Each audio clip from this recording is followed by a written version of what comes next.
കർത്താവെ, ശുശ്രൂഷയിലെല്ലാം അവിടുത്തെ കൃപ കൂടെ ഉണ്ടായിരിക്കണമേ. കർത്താവെ, ഈ കൂട്ടായ്മയിൽ പങ്കുചേർന്നിരിക്കുന്ന എല്ലാ കുഞ്ഞുമക്കളെയും തിരുക്കരങ്ങളിലേക്ക് സമർപ്പിക്കുന്നു. പ്രത്യേകാൽ 10ാം ക്ലാസ് +2 പരീക്ഷകൾക്ക് വേണ്ടി ഒരുങ്ങുന്ന പ്രിയപ്പെട്ട മക്കളെ തിരുസന്നിധിയിലേക്ക് സമർപ്പിക്കുന്നു. കർത്താവെ, അവിടുന്ന് പ്രിയമക്കളോട് കൂടെ ഇരിക്കുകയും അനുഗ്രഹിക്കുകയും ആശീർവദിക്കുകയും ചെയ്യുമാറാക്കണമേ. പരീക്ഷകൾ അഭിമുഖീകരിക്കുവാൻ അവരെ സഹായിക്കണമെന്ന് പ്രാർത്ഥിക്കുന്നു. ഈ യോഗത്തിൻ്റെ ആരംഭം മുതൽ അവസാനം വരെയും അവിടുത്തെ കൃപ ഞങ്ങളോട് കൂടെ ഇരിക്കണം. യേശുവിൻ നാമത്തിൽ ഞങ്ങളുടെ പ്രാർത്ഥന കേൾക്കണം സ്വർഗ്ഗീയ പിതാവേ, ആമേൻ. എല്ലാവർക്കും ഇരിക്കാം.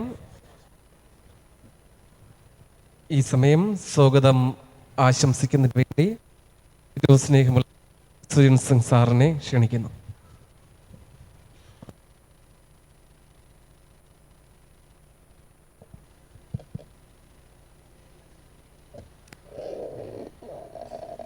ദൈവത്തിൻ്റെ അതിപരിശുദ്ധനാമം വാഴ്ത്തപ്പെടുമാറാകട്ടെ. ട്രയംഫ് 2024 ജേണി ടു വിക്ടറി പ്രോഗ്രാമിലായിരിക്കുന്നവർക്ക് സ്വാഗതം ആശംസിക്കുക എന്നതാണ് എന്നിൽ നിക്ഷിപ്തമായിരിക്കുന്ന കർത്തവ്യം. ഈ പ്രോഗ്രാം ഔപചാരികമായി ആരാധനയിൽ ഉദ്ഘാടനം ചെയ്യപ്പെട്ടു. ഈ സ്വാഗതം ആശംസിക്കുന്ന ഈ ചടങ്ങിലായിരിക്കുന്ന സംഘാടകരെയും വിശിഷ്ടാതിഥിയെയും സ്വാഗതം ചെയ്യുവാൻ ഞാൻ ഈ അവസരം വിനിയോഗിക്കട്ടെ. ഈ പ്രോഗ്രാമിൽ അധ്യക്ഷപദ അലങ്കരിക്കുന്നത് നമ്മുടെ സഭയുടെ അധ്യക്ഷനും കഴിവൂർ ഡിസ്ട്രിക്ട് ചെയർമാനുമായിരിക്കുന്ന സ്നേഹബഹുമാനമുള്ള SD സുനിൽകുമാർ അച്ഛൻ അവർകളാണ്. അച്ഛൻ നമ്മുടെ സഭയിൽ ചാർജ് എടുത്തത് മുതൽ വളരെ സംഘടനകളുടെ പ്രവർത്തനങ്ങൾക്കെല്ലാം വളരെ ധീരമായ നേതൃത്വവും നിർദ്ദേശങ്ങളും നൽകി ആയിരിക്കുന്നു. അപ്പോൾ കഴിഞ്ഞ വർഷവും ട്രയംഫ് 2024 എന്ന പേരിൽ 23 എന്ന പേരിൽ ഇത്തരമൊരു പ്രോഗ്രാം സംഘടിപ്പിക്കപ്പെട്ടു. ഈ വർഷവും കുഞ്ഞുങ്ങളുടെ പരീക്ഷയ്ക്ക് മുമ്പായിട്ട് ഇത്തരമൊരു പ്രോഗ്രാം സംഘടിപ്പിക്കുന്നതിന് അച്ഛൻ അത് താല്പര്യമെടുത്തതിന് പ്രത്യേകിച്ച് അച്ഛന് നന്ദിയോടെ ഓർക്കുകയും ഈ യോഗത്തിലേക്ക് അച്ഛന് ഹാർദമായി സ്വാഗതം ചെയ്യുകയും ചെയ്യും. സഹ ശുശ്രൂഷകനായിരിക്കുന്ന ബിനുസുവിശേഷകർ, Sunday school secretary Shri Saji Stanley sir, Sunday school committee അംഗങ്ങൾ, അധ്യാപകർ, വിദ്യാർത്ഥികൾ എല്ലാവരെയും ഒറ്റവാക്കിൽ ഈ പ്രോഗ്രാമിലേക്ക് സ്വാഗതം ചെയ്തുകൊള്ളട്ടെ. ഇന്നത്തെ നമ്മുടെ വിശിഷ്ടാതിഥിയായി നമ്മോടൊപ്പം ആയിരിക്കുന്നത് സ്നേഹവും ബഹുമാനമുള്ള ബെൻസിക് മിറാൻഡ സാറാണ്. സാറിനെ നേരിട്ട് പരിചയമുള്ളവർ ഉണ്ട്. യൂട്യൂബ് ചാനലിലൂടെ സാറിൻ്റെ ഒത്തിരി മോട്ടിവേഷൻ ക്ലാസ്സുകളൊക്കെ കണ്ടിട്ടുള്ളവരുണ്ട്. ഔപചാരികമായി സാറിനെ പരിചയപ്പെടുത്തുവാൻ ഞാൻ ഈ സമയം വിനിയോഗിക്കുന്നു. കോട്ടയം MG യൂണിവേഴ്സിറ്റിയിൽ നിന്നും സൈക്കോ തെറാപ്പിയിലും US ചിക്കാഗോ യൂണിവേഴ്സിറ്റിയിൽ നിന്നും ഫാമിലി തെറാപ്പിയിലും ന്യൂസിലൻഡിലെ ഓക്ലാൻഡ് യൂണിവേഴ്സിറ്റിയിൽ നിന്നും ചൈൽഡ് സൈക്കോളജിയിലും ബിരുദം നേടിയ ശ്രീ ബെൻസിക് മിറാൻഡ സാർ പ്രഗത്ഭനായ ഫാമിലി കൗൺസിലറും മോട്ടിവേഷണൽ സ്പീക്കറുമാണ്. കൂടാതെ ഇൻസ്റ്റിറ്റ്യൂട്ട് ഓഫ് ക്രിസ്ത്യൻ കൗൺസിലിംഗ് എന്ന സ്ഥാപനത്തിൻ്റെ ഡയറക്ടറായി അദ്ദേഹം ഈ നാളുകളിൽ സേവനം അനുഷ്ഠിക്കുന്നു. ഞാൻ കൺവേർഷൻ പ്രോഗ്രാമിലായിരുന്ന സമയത്ത് പ്രോജക്റ്റ് കോർഡിനേറ്റേഴ്സിൻ്റെ ഒരു ട്രെയിനിങ്ങിന് നേതൃത്വം നൽകുന്നതിന് സാറ് കടന്നു വരികയുണ്ടായി. അന്നാണ് സാറിന് ആദ്യമായിട്ട് പരിചയപ്പെടുന്നതിനും സാറിൻ്റെ ക്ലാസ് അറ്റൻഡ് ചെയ്യുന്നതിനും സാധിച്ചത്. അതിനുശേഷം യൂട്യൂബിലൂടെ സാറിൻ്റെ ക്ലാസ്സുകളൊക്കെ കാണുന്നതിന് ഞാൻ അത് സമയം കണ്ടെത്താറുണ്ട്.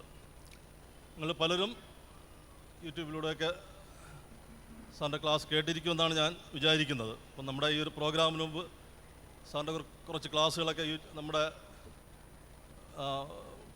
വാട്സപ്പ് ഗ്രൂപ്പിനകത്ത് ഇടണമെന്ന് വിചാരിച്ചതാണ്. എന്നാലും സാറിൻ്റെ ക്ലാസ് കഴിഞ്ഞതിന് ശേഷം അത് ഇടാമെന്ന് വിചാരിച്ചു. തീർച്ചയായിട്ടും സാറിനെ ഈ പ്രോഗ്രാമിലേക്ക് ലഭിച്ചത് നമ്മുടെ സഭയ്ക്ക് ഏറ്റവും അനുഗ്രഹകരവും പ്രയോജനപ്രദവുമായ ആണ് എന്നുള്ളതിന് സംശയമില്ല.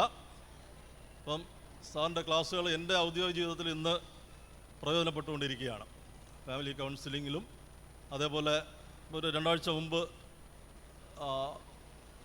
പേയാട് ബേസ് ചെയ്ത് പ്രവർത്തിക്കുന്ന ഒരു സ്കൂളിൽ ഒരു പ്രീ എക്സാം കൗൺസിലിംഗ് ക്ലാസ് എടുക്കുന്നതിന് പോയപ്പോൾ 10ാം ക്ലാസ്സിലെ കുട്ടികൾ ചോദിച്ച ഒത്തിരി ക്വസ്റ്റ്യൻസിന് അതിൻ്റെ മറുപടി പറയുന്ന സമയത്ത് സാറിൻ്റെ ആ ക്ലാസ്സുകൾ എനിക്ക് പ്രയോജനപ്പെട്ടു. അപ്പോൾ ഞാൻ പറഞ്ഞു വരുന്നത് കൊച്ചു കുഞ്ഞുങ്ങൾക്ക് മാത്രമല്ല, ഇവിടെ ആയിരിക്കുന്ന എല്ലാവർക്കും തങ്ങളുടെ വ്യക്തിപരമായ ജീവിതത്തിലും ഔദ്യോഗിക മേഖലകളിലും സൺഡേ സ്കൂൾ ക്ലാസ് എടുക്കുന്നതിലും പരീക്ഷകളിൽ അറ്റൻഡ് ചെയ്യുന്നതിലൊക്കെ സാറിൻ്റെ ക്ലാസ് പ്രയോജനപ്പെടുത്തണം എന്ന ആമുഖമായി പറഞ്ഞുകൊണ്ട് ഞാൻ സാറിനെ നമ്മുടെ സഭയിലേക്ക് ഹാർദമായി സ്വാഗതം ചെയ്തോളും.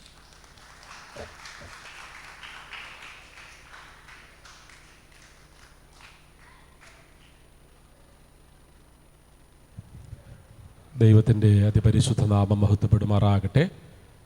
ഏറ്റവും സ്നേഹമുള്ള നമ്മുടെ ബിനു സുവിശേഷകർ, ഇന്ന് നമ്മുടെ സെമിനാറിന് നേതൃത്വം വഹിക്കുവാൻ നമ്മുടെ മധ്യത്തിലായിരിക്കുന്ന ബ്രദർ ബെൻസിക് മിരാൻഡ സാർ,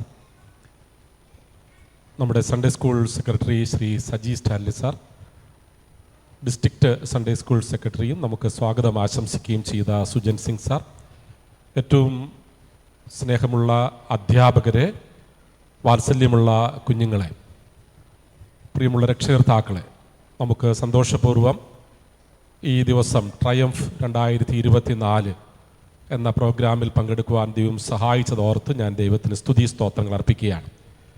പ്രത്യേകിച്ച് നമ്മുടെ ഇന്നത്തെ സെമിനാർ കഴിയുമ്പോൾ ഉറച്ച ഒരു തീരുമാനത്തോടുകൂടെ ഞാൻ വിജയിക്കും, ദൈവം എന്നെ അനുഗ്രഹിക്കും എന്നുള്ള ഉത്തമ തീരുമാനത്തോടുകൂടി ഇവിടെ വിട്ട് കടന്നു പോകുവാൻ സർവശക്തനായ ദൈവം സഹായിക്കട്ടെ എന്ന് ഞാൻ പ്രാർത്ഥിക്കുകയാണ്. ദൈവവചനത്തിൽ നാം വായിക്കുന്നു, മുൻപേ എൻ്റെ രാജ്യവും നീതി അന്വേഷിപ്പിൻ. ബാക്കി പറഞ്ഞേ എല്ലാവരും കേട്ടില്ല ആദ്യം പറഞ്ഞ ഭാഗം. മുൻപേ എൻ്റെ രാജ്യവും നീതി അന്വേഷിപ്പിൻ.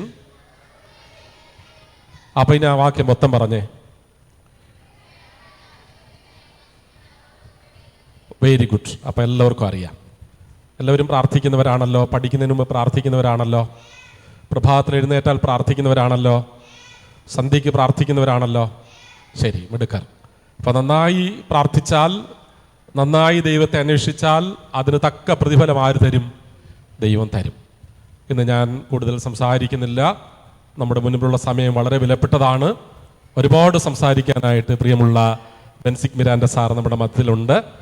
ചില വർഷങ്ങൾക്ക് മുൻപ്, 6-8 വർഷങ്ങൾക്ക് മുൻപ് സാറ് മുട്ടയ്ക്കാട് സഭയിൽ, ഞാൻ മുട്ടയ്ക്കാട് സഭയിൽ ശുശ്രൂഷ ചെയ്യുമ്പോൾ മുട്ടയ്ക്കാട് സഭയിലെ സൺഡേ സ്കൂളിൻ്റെ പ്രോഗ്രാമിന് ക്ഷണിച്ചിട്ടുണ്ട്. അതുപോലെ തന്നെ സാറിനെ ആദ്യമായി കാണുന്നതും സാറിൻ്റെ ക്ലാസ് അറ്റൻഡ് ചെയ്യുന്നതും ദക്ഷിണ കേരള മഹായിടവകയുടെ പ്രോഗ്രാമുകളിലൂടെയാണ്. നമ്മുടെ ദക്ഷിണ കേരള മഹായിടവകയുടെ പല പ്രോഗ്രാമിനും നേതൃത്വം നൽകുവാനായിട്ട് പ്രിയമുള്ള സാറ് നമ്മോടൊപ്പം ഉണ്ട്. അതുപോലെ ഈ കാലഘട്ടത്തിലും പ്രീ മാരേജ് കൗൺസിലിംഗ് കോഴ്സിൽ സാറ് ക്ലാസ് എടുക്കുന്നുണ്ട്. സാറിൻ്റെ പ്രവർത്തനം, ശുശ്രൂഷകൾ എല്ലായിടത്തും അനുഗ്രഹപ്രദമായി തീരട്ടെ എന്ന് പ്രാർത്ഥിക്കുകയും ഇന്ന് ഇവിടെ കൂടി വന്നിരിക്കുന്ന നമുക്ക് ഏവർക്കും ഒരുപാട് നന്മയും അനുഗ്രഹവും പ്രദാനം ചെയ്തതായി തീരട്ടെ എന്ന് പ്രാർത്ഥിക്കുകയും ആശംസിക്കുകയും ചെയ്യുകയാണ്. പ്രത്യേകിച്ച് നിങ്ങൾക്ക് സംവദിക്കാനുള്ള സമയമുണ്ട്. അപ്പം നിങ്ങളുടെ ചോദ്യങ്ങൾ ചോദിക്കാൻ, അവയ്ക്ക് ഉള്ള മറുപടി കേൾക്കാനുള്ള എല്ലാ അവസരമുണ്ട്. അതുകൊണ്ട് ഈ ദിവസം നിങ്ങളെല്ലാവരും പ്രയോജനപ്പെടുത്തണം. ആരും ഈ ദിവസം ഇനിയുള്ള കുറച്ച് സമയങ്ങൾ അലസരായോ അശ്രദ്ധയോടുകൂടി ഇരിക്കരുത്. എല്ലാവരും വളരെ കാര്യക്ഷമതയോടുകൂടെ ശ്രദ്ധിച്ചിരിക്കണം. എല്ലാവരും ചായ കുടിച്ചല്ലോ അല്ലേ? ഒരു ഉന്മേഷം വന്നില്ലേ? ശരീരമൊക്കെ ഒന്ന് ചൂടായില്ലേ? അപ്പം നല്ല ശ്രദ്ധയോടുകൂടെ ഇരുന്ന് ഇന്നത്തെ ക്ലാസ് അറ്റൻഡ് ചെയ്യുക. ദൈവം നിങ്ങളെല്ലാവരെയും അനുഗ്രഹിക്കട്ടെ. ഏറ്റവും സന്തോഷത്തോടും സ്നേഹത്തോടും കൂടെ പ്രിയമുള്ള ഈ സെമിനാറിന് നേതൃത്വം നൽകുവാനായി ക്ഷണിക്കുന്നു.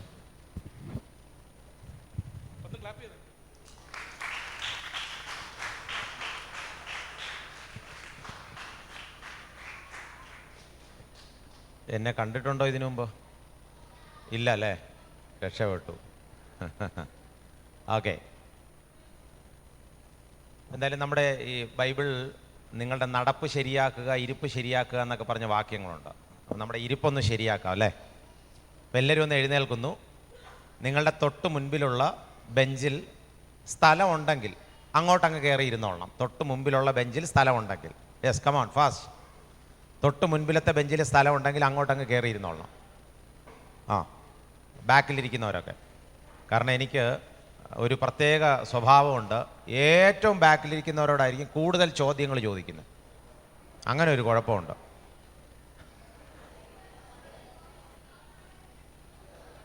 ഫ്രണ്ടിലിരിക്കുന്നവരോട് അധികം ചോദിക്കത്തില്ല, ഏറ്റവും ബാക്കിലിരിക്കുന്നവരോട് കൂടുതൽ ചോദ്യങ്ങൾ ചോദിക്കും. അങ്ങനെ ഒരു പ്രശ്നമുണ്ട്. Okay, sit sit sit. Very good, thank you. Sit. ഇരുന്നോ ഇരുന്നോ ഇരുന്നോ ഇരുന്നോ ഇരുന്നോ ഇരുന്നോ.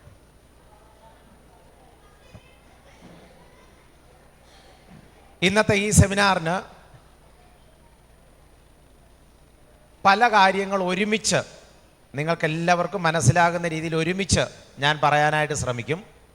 അതിൽ നമ്മുടെ പരീക്ഷകളോടുള്ള ബന്ധത്തിലെ കുറച്ച് കാര്യങ്ങൾ, മാതാപിതാക്കന്മാർ മക്കളെ വളർത്തുന്നതിനോടുള്ള ബന്ധത്തിലെ കുറച്ച് കാര്യങ്ങൾ, മക്കൾ വീട്ടിലെ പെരുമാറ്റ രീതികളുമായി ബന്ധപ്പെട്ട് കുറച്ച് കാര്യങ്ങൾ, പിന്നെ അധ്യാപകർ ശ്രദ്ധിക്കേണ്ട ചില കാര്യങ്ങൾ, പിന്നെ വിദ്യാർത്ഥികൾ ശ്രദ്ധിക്കേണ്ട കാര്യങ്ങൾ. അങ്ങനെ ഇതെല്ലാം കൂടെ ഒരു കഥയ്ക്കുള്ളിൽ നിന്നുകൊണ്ട് ഞാൻ പറയാനായിട്ട് ശ്രമിക്കും. ഇതെല്ലാം കഴിഞ്ഞിട്ട് നേരത്തെ അച്ഛൻ പറഞ്ഞതുപോലെ കുറച്ച് സമയം ഞാൻ നിങ്ങൾക്ക് തരും. നിങ്ങൾക്ക് ചോദ്യങ്ങളുണ്ടെങ്കിൽ ചോദിക്കാനുള്ള സമയമായിരിക്കും. അത് ക്ലാസ്സുമായിട്ട് ബന്ധപ്പെട്ട ഏത് ചോദ്യം ചോദിക്കും, ക്ലാസ്സുമായിട്ട് ബന്ധപ്പെട്ട മാത്രം. ഓക്കെ, അപ്പോൾ ഇവിടെ നമ്മൾ തുടങ്ങാൻ പോവുകയാണ്. ഓർമ്മയുള്ളത് മനസ്സിലോട്ട് കുറിച്ച് വെച്ചോളണം. ഇതിനിടയ്ക്ക് മനസ്സിൽ കുറിച്ച് വയ്ക്കാൻ പറ്റാത്തതാണെങ്കിൽ, ഓർത്തിരിക്കണമെന്ന് ആഗ്രഹമുള്ളത് പറ്റുകയാണെങ്കിൽ ഒന്ന് എഴുതി വെച്ചോളണം. പേനയും പേപ്പറും അതിനാണല്ലേ കൊടുത്തത്. ടീച്ചറെ പേനയും പെട്ടെന്ന് കൊടുത്തല്ലോ. ടീച്ചറിനൊരു ക്ലാപ്പ് കൊടു. ടീച്ചർ ഇവിടെ വാങ്ങുകയാണ്.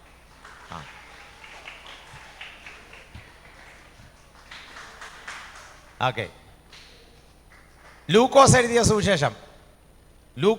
സുവിശേഷം 19-ാം അധ്യായം 1 മുതൽ 11 വരെയുള്ള വാക്യങ്ങൾ. ബൈബിളോട് ലൂക്കോസ് എഴുതിയ സുവിശേഷം 19-ാം അധ്യായം 1 മുതൽ 11 വരെയുള്ള വാക്യങ്ങൾ. ആരെങ്കിലും ഒരാൾ ഉച്ചത്തിൽ എഴുന്നേറ്റ് നിന്ന് വായിച്ച് സഹായിക്കണം. Luke chapter 19 verses 1 to 10. Lukose 19 അധ്യായത്തിൻ്റെ 1 മുതൽ 10 വരെ. ദേണ്ട അവിടെ മോള് വായിച്ചോ മോള്. നല്ല ഉച്ചത്തിൽ അവൻ എരിഹോവിലെത്തി. മോളെ ഇങ്ങോട്ട് വാ. Come come come come come. പേന കിട്ടാത്തൊരു കൈ ഉയർത്തിയാൽ മതി, അങ്ങോട്ട് വന്നോളും ടീച്ചർ. യെസ്. അവൻ എരിഹോവിലെത്തി കടന്നു പോകുമ്പോൾ ചുങ്കക്കാരിൽ പ്രമാണിയും ധനവാനുമായ സക്കായി എന്നു പേരുള്ള ഒരു പുരുഷൻ യേശു എങ്ങനെയുള്ളവനെന്ന് കാണാൻ ശ്രമിച്ചു. വളർച്ചയിൽ കുറിയവനാകൊണ്ട് പുരുഷാരം നിമിത്തം കഴിഞ്ഞില്ല. എന്നാൽ അവൻ മുൻപോട്ട് നീങ്ങി അവനെ കാണേണ്ടതിന് ഒരു കാട്ടത്തിമേൽ കയറി. യേശു ആ വഴിയായി വരികയായിരുന്നു. അവൻ ആ സ്ഥലത്തെത്തിയപ്പോൾ മേലോട്ട് നോക്കി, സക്കായിയെ, വേഗം ഇറങ്ങി വാ, ഞാൻ ഇന്ന് നിന്റെ വീട്ടിൽ പാർക്കേണ്ടതാകുന്നു എന്ന് അവനോട് പറഞ്ഞു. അവൻ ബന്ധപ്പെട്ടിറങ്ങി സന്തോഷത്തോടെ അവനെ കൈക്കൊണ്ടു. കണ്ടവരെല്ലാം അവൻ പാപിയായൊരു മനുഷ്യനോടുകൂടെ പാർപ്പാൻ പോയി എന്ന് പറഞ്ഞു പിറുപിറുത്തു. സക്കായിയോ നിന്ന് കർത്താവിനോട്, കർത്താവേ, എന്റെ വസ്തുവകയിൽ പാതി ഞാൻ ദരിദ്രർക്ക് കൊടുക്കുന്നുണ്ട്. വല്ലതും ചതിവായി വാങ്ങിയിട്ടുണ്ടെങ്കിൽ 4 മടങ്ങ് മടക്കി കൊടുക്കുന്നു എന്ന് പറഞ്ഞു.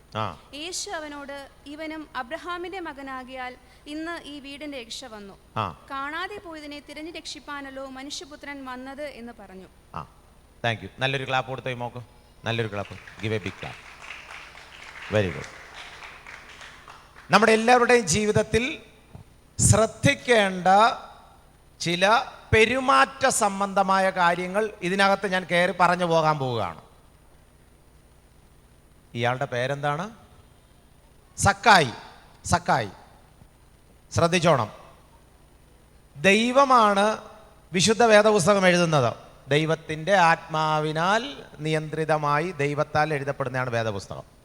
ഇതിൽ സക്കായിയെക്കുറിച്ച് കഥ എഴുതുമ്പോൾ അവിടെ പറഞ്ഞു വരുന്നത്, അവൻ എരിഹോവിലൂടെ കടന്നു പോകുമ്പോൾ ചുങ്കക്കാരിൽ പ്രമാണിയും അടുത്ത് ധനവാനുമായ സക്കായി എന്നുള്ള പേരെടുത്ത് പറയാൻ ദൈവം ഉപയോഗിച്ചിരിക്കുന്ന 2 വാക്കുകളുണ്ട്. എന്തൊക്കെയാണ്?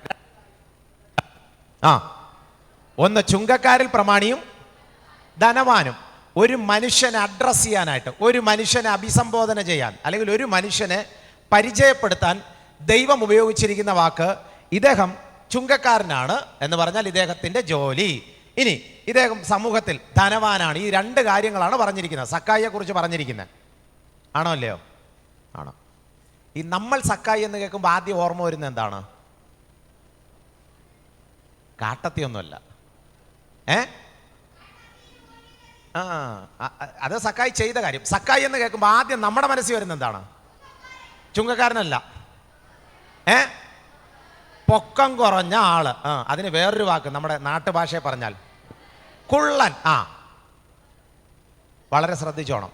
നമ്മുടെ മലയാളികൾ ശ്രദ്ധിക്കേണ്ട ഒരു പ്രധാനപ്പെട്ട കാര്യം, ഒരു മനുഷ്യനെ ദൈവാത്മാവ് പരിചയപ്പെടുത്തുമ്പോൾ അയാളെക്കുറിച്ച് അയാളുടെ പൊസിഷനാണ് പറയുന്നത്, അല്ലേ? അയാളുടെ പൊസിഷൻ, അയാൾ സമൂഹത്തിൽ എങ്ങനെ. പക്ഷേ ശ്രദ്ധിച്ചു എല്ലാവരും, മോളെ, ഒരു കാരണവശാലും ഒരാളെ പരിചയപ്പെടുത്തുമ്പോൾ ആ വ്യക്തിയുടെ ന്യൂനത പറയരുത്. മനസ്സിലായോ? നമ്മൾ പാട്ടുകളിൽ സക്കായിയുടെ പാട്ടൊക്കെ പാടുമ്പോൾ ഈ പാട്ടിൽ മുഴുവൻ വരുന്ന വാക്കെന്താണ്? കുള്ളൻ സക്കായി. ഈ സക്കായി ജീവിച്ചിരിക്കുകയാണെങ്കിൽ ഒന്ന് ഓർത്ത് നോക്കിയ സക്കായിയുടെ വിഷമം, അല്ലേ? ഒരു മനുഷ്യനെ അദ്ദേഹത്തിൻ്റെ ന്യൂനത പറഞ്ഞ് ഒരു കാരണവശാലും അഭിസംബോധന ചെയ്യരുത്. കുഞ്ഞുങ്ങളോട് പറയുകയാണ്. ഈ നടക്കുന്ന ചിലർക്ക് കാലിന് ചെറിയൊരു വളവ് കാണും. ചിലപ്പോൾ അദ്ദേഹം ഒരു അധ്യാപകനായിരിക്കും. രാമചന്ദ്രൻ സാറ് എന്ന് പറയുന്നതിന് പകരം ചിലപ്പോൾ ഈ കാലിന് അല്പം വളവുണ്ടെങ്കിൽ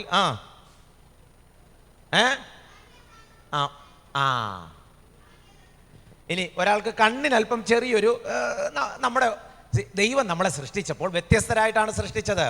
ഒരാളുടെ കണ്ണ്, ഒരാളുടെ മൂക്ക്, ഒരാളുടെ ശരീരത്തിൻ്റെ മറ്റിതര ഭാഗങ്ങൾ, ഇതൊന്നും വെച്ച് ആരെയും കളിയാക്കരുത്. അതാണ് ഒന്നാമത്തെ കാര്യം. സ്വന്തം മാതാപിതാക്കന്മാരെ കളിയാക്കരുത്. അധ്യാപകർക്ക് വട്ടപ്പേരിട്ട് വിളിക്കരുത്. വിദ്യാർത്ഥികളോട് പറയുകയാണ്. നമ്മൾ ചിന്തിക്കും ഇതൊന്നും വലിയ കുഴപ്പമൊന്നുമില്ല, ഇപ്പോൾ വട്ടപ്പേരിട്ട് വിളിച്ചെന്ന് പറഞ്ഞപ്പോൾ എന്തോ ചെയ്യാൻ പോകുന്നത്? മിക്കവാറും സ്കൂൾ അധ്യാപകർക്ക് പലർക്കും എന്തുണ്ട്? ഉണ്ടോ ഇല്ലയോ? ഇതാരാണ് ഇട്ടത്? നമ്മളിട്ടതാ, അല്ലേ?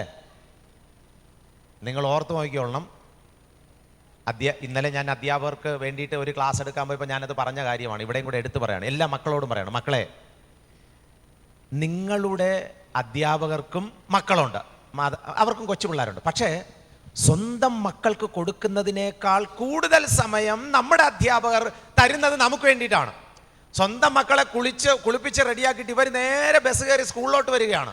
ഒരു പരിചയമില്ലാത്ത നമ്മുടെ സ്വഭാവ രൂപീകരണത്തിനും നമ്മുടെ നന്മയ്ക്കും രാവിലെ മുതൽ വൈകുന്നേരം വരെ നിന്നും ഇരുന്നും ക്ലാസ് എടുത്ത് ഈ അധ്യാപകർ ജീവിതത്തിൻ്റെ പല മൂല്യങ്ങളും നമ്മളെ പഠിപ്പിച്ച് 10ാം ക്ലാസ് വരെ ആക്കി തിരിച്ച് നമ്മളെ അവർ മറ്റു മേഖലകളിലോട്ട് 11, 12 അങ്ങനെ പറഞ്ഞു വിടുമ്പോൾ ഈ അധ്യാപകർ ഓരോ വർഷവും ഓരോ കുട്ടികളെയും മെനഞ്ഞെടുത്ത് സമൂഹത്തിന് വിടുകയാണ്. പക്ഷെ നമ്മൾ ഈ സ്കൂളിൽ നിന്ന് ഇറങ്ങിപ്പോകുമ്പോൾ മിക്കവാറും അധ്യാപകർക്ക് ആകെ കൊടുക്കുന്ന സമ്മാനം എന്നുള്ളത് അടുത്ത ജൂനിയർ പിള്ളേരുടെ അടുത്ത് പറയും, എടാ മറ്റേ സാറിൻ്റെ പേര് ഇതാണ്. ഏതോ കാലത്ത് ഏതോ പിള്ളേരിട്ട വട്ടപ്പേര് ആ സ്കൂളിൽ ആ സാറ് ഉള്ള കാലത്തോളം ആ പേരും സഹിച്ച് ജീവിക്കേണ്ടി വരും. അപ്പം നിങ്ങൾ ചോദിക്കും, വട്ടപ്പേരിട്ട് വിളിച്ച് അത്രയും വലിയ കുഴപ്പമുണ്ടോ? മക്കളെ, ഉണ്ട്. ബൈബിളിൽ ഒരാൾ ഇങ്ങനെ നടന്നു വരികയായിരുന്നു. കുറേ പിള്ളേരിൽ നിന്നിങ്ങനെ കളിക്കുകയാണ്. യെരുശലേമിൻ്റെ തെരുവീതിയിൽ നിന്നിങ്ങനെ കളിക്കുകയാണ്. ഈ നടന്നു വരുന്ന മനുഷ്യൻ്റെ തലയിൽ നോക്കിയപ്പോൾ മുടിയില്ല. ഉടനെ ഒരുത്തൻ പറഞ്ഞു, എടാ എലീശ പ്രവാചകൻ വരുന്നു എന്നല്ല പറഞ്ഞത്, പിന്നെ മൊട്ടത്തലയാ കേറിവ മൊട്ട. ഇവിടെ ബാക്കിയുള്ളൊരു കോറസായിട്ട് ഇത് താളത്തിൽ വിളിക്കാൻ തുടങ്ങി. അപ്പോൾ ശ്രദ്ധിച്ചോണം, ഈ ദൈവദാസൻ തിരിഞ്ഞ് പിള്ളേരെ ശപിച്ചു. അധ്യാപകരോട് മോശമായി പെരുമാറുകയും അവരെ തരം താഴ്ത്തുന്ന രീതിയിൽ സംസാരിക്കുകയും ചെയ്യുമ്പോൾ മക്കളെ നിങ്ങൾ ഓർത്തോണം, അവർ ചിലപ്പം വാക്കുകൾ കൊണ്ട് ശപിക്കത്തില്ല, പക്ഷെ ഉള്ളിൽ അവർക്ക് വേദന ഉണ്ടായാൽ ആ ശാപം നമ്മൾ വഹിക്കേണ്ടി വരും. ഇദ്ദേഹം തിരിഞ്ഞു നിന്ന് ശപിച്ചപ്പോൾ ഈ ദേവദാസൻ പറഞ്ഞത്, ദേവദാസൻ എന്തോ പറഞ്ഞെന്നറിയത്തില്ല. കുറച്ച് കഴിഞ്ഞപ്പോൾ 2 പെൺകരടികൾ ഇങ്ങനെ കയറി വന്നു. പെൺകരടികൾ സാധാരണ കടിക്കത്തില്ല. ഇനി ഇത് കൊച്ചു പെൺകരടികളാണ്, കടിക്കത്തേയില്ല. ഇവന്മാർ എറിയട ബോൾ, അടിയട ബോൾ, എറിയട ബോൾ എന്നൊക്കെ പറഞ്ഞ് ഇങ്ങനെ അപ്പോൾ ഒരു കൊച്ചു പെൺകരടി ഒരു പയ്യൻ്റെ ബാക്കിൽ വന്ന് ഇങ്ങനെ നിന്നു. ഉടനെ തന്നെ ഈ പെൺകരടി ഉടനെ ഇവൻ പൊട്ടു എന്ന് പറഞ്ഞ് കാലക്കെട്ട് തട്ടി അടിക്കട ബോൾ എന്ന് പറഞ്ഞിട്ട് ദേവദാസനെ നോക്കി വീണ്ടും കളിയാക്കി. കുറച്ചുകൂടെ കഴിഞ്ഞപ്പോൾ വേറൊരു പെൺകരടി ഇങ്ങനെ പതുക്കെ വന്ന് ഈ പറഞ്ഞവൻ്റെ അടുത്തോട്ട് വന്നു. ഏതാണ്ട് 46 പിള്ളേരോളം ഈ ഗ്രൗണ്ടിൽ നിന്ന് കളിക്കുകയാണ്. ഈ കരടി പതുക്കെ അടുത്തോട്ട് വന്നിട്ട് ഈ ആദ്യം ഇത് ലീഡ് ചെയ്ത പാർട്ടി കാണുമല്ലോ, ആരെങ്കിലും ഒരാൾ തുടങ്ങി വിട്ടവൻ ചിലപ്പോൾ അവൻ്റെ അടുത്തായിരിക്കും വന്നത്. അവന് പറഞ്ഞു, ഓ കരടി എറിയട ബോളെന്ന് പറഞ്ഞ് അവൻ ഇങ്ങോട്ട് ബോളർ ചെയ്യുന്നു, ഇവൻ അങ്ങോട്ട് അടിക്കുന്നു. വേറൊരു കരടി, 2 കരടി ഇങ്ങോട്ട് 2 സൈഡിൽ നിന്നും വന്നു. ഒരു കരടി പതുക്കെ ഈ പറഞ്ഞ അവൻ്റെ അടുത്തോട്ട് വന്നിട്ട് ആ കാലിൻ്റെ അവിടെ എടുത്തിട്ട് എന്ന് പറഞ്ഞൊരു ഒറ്റക്കടി.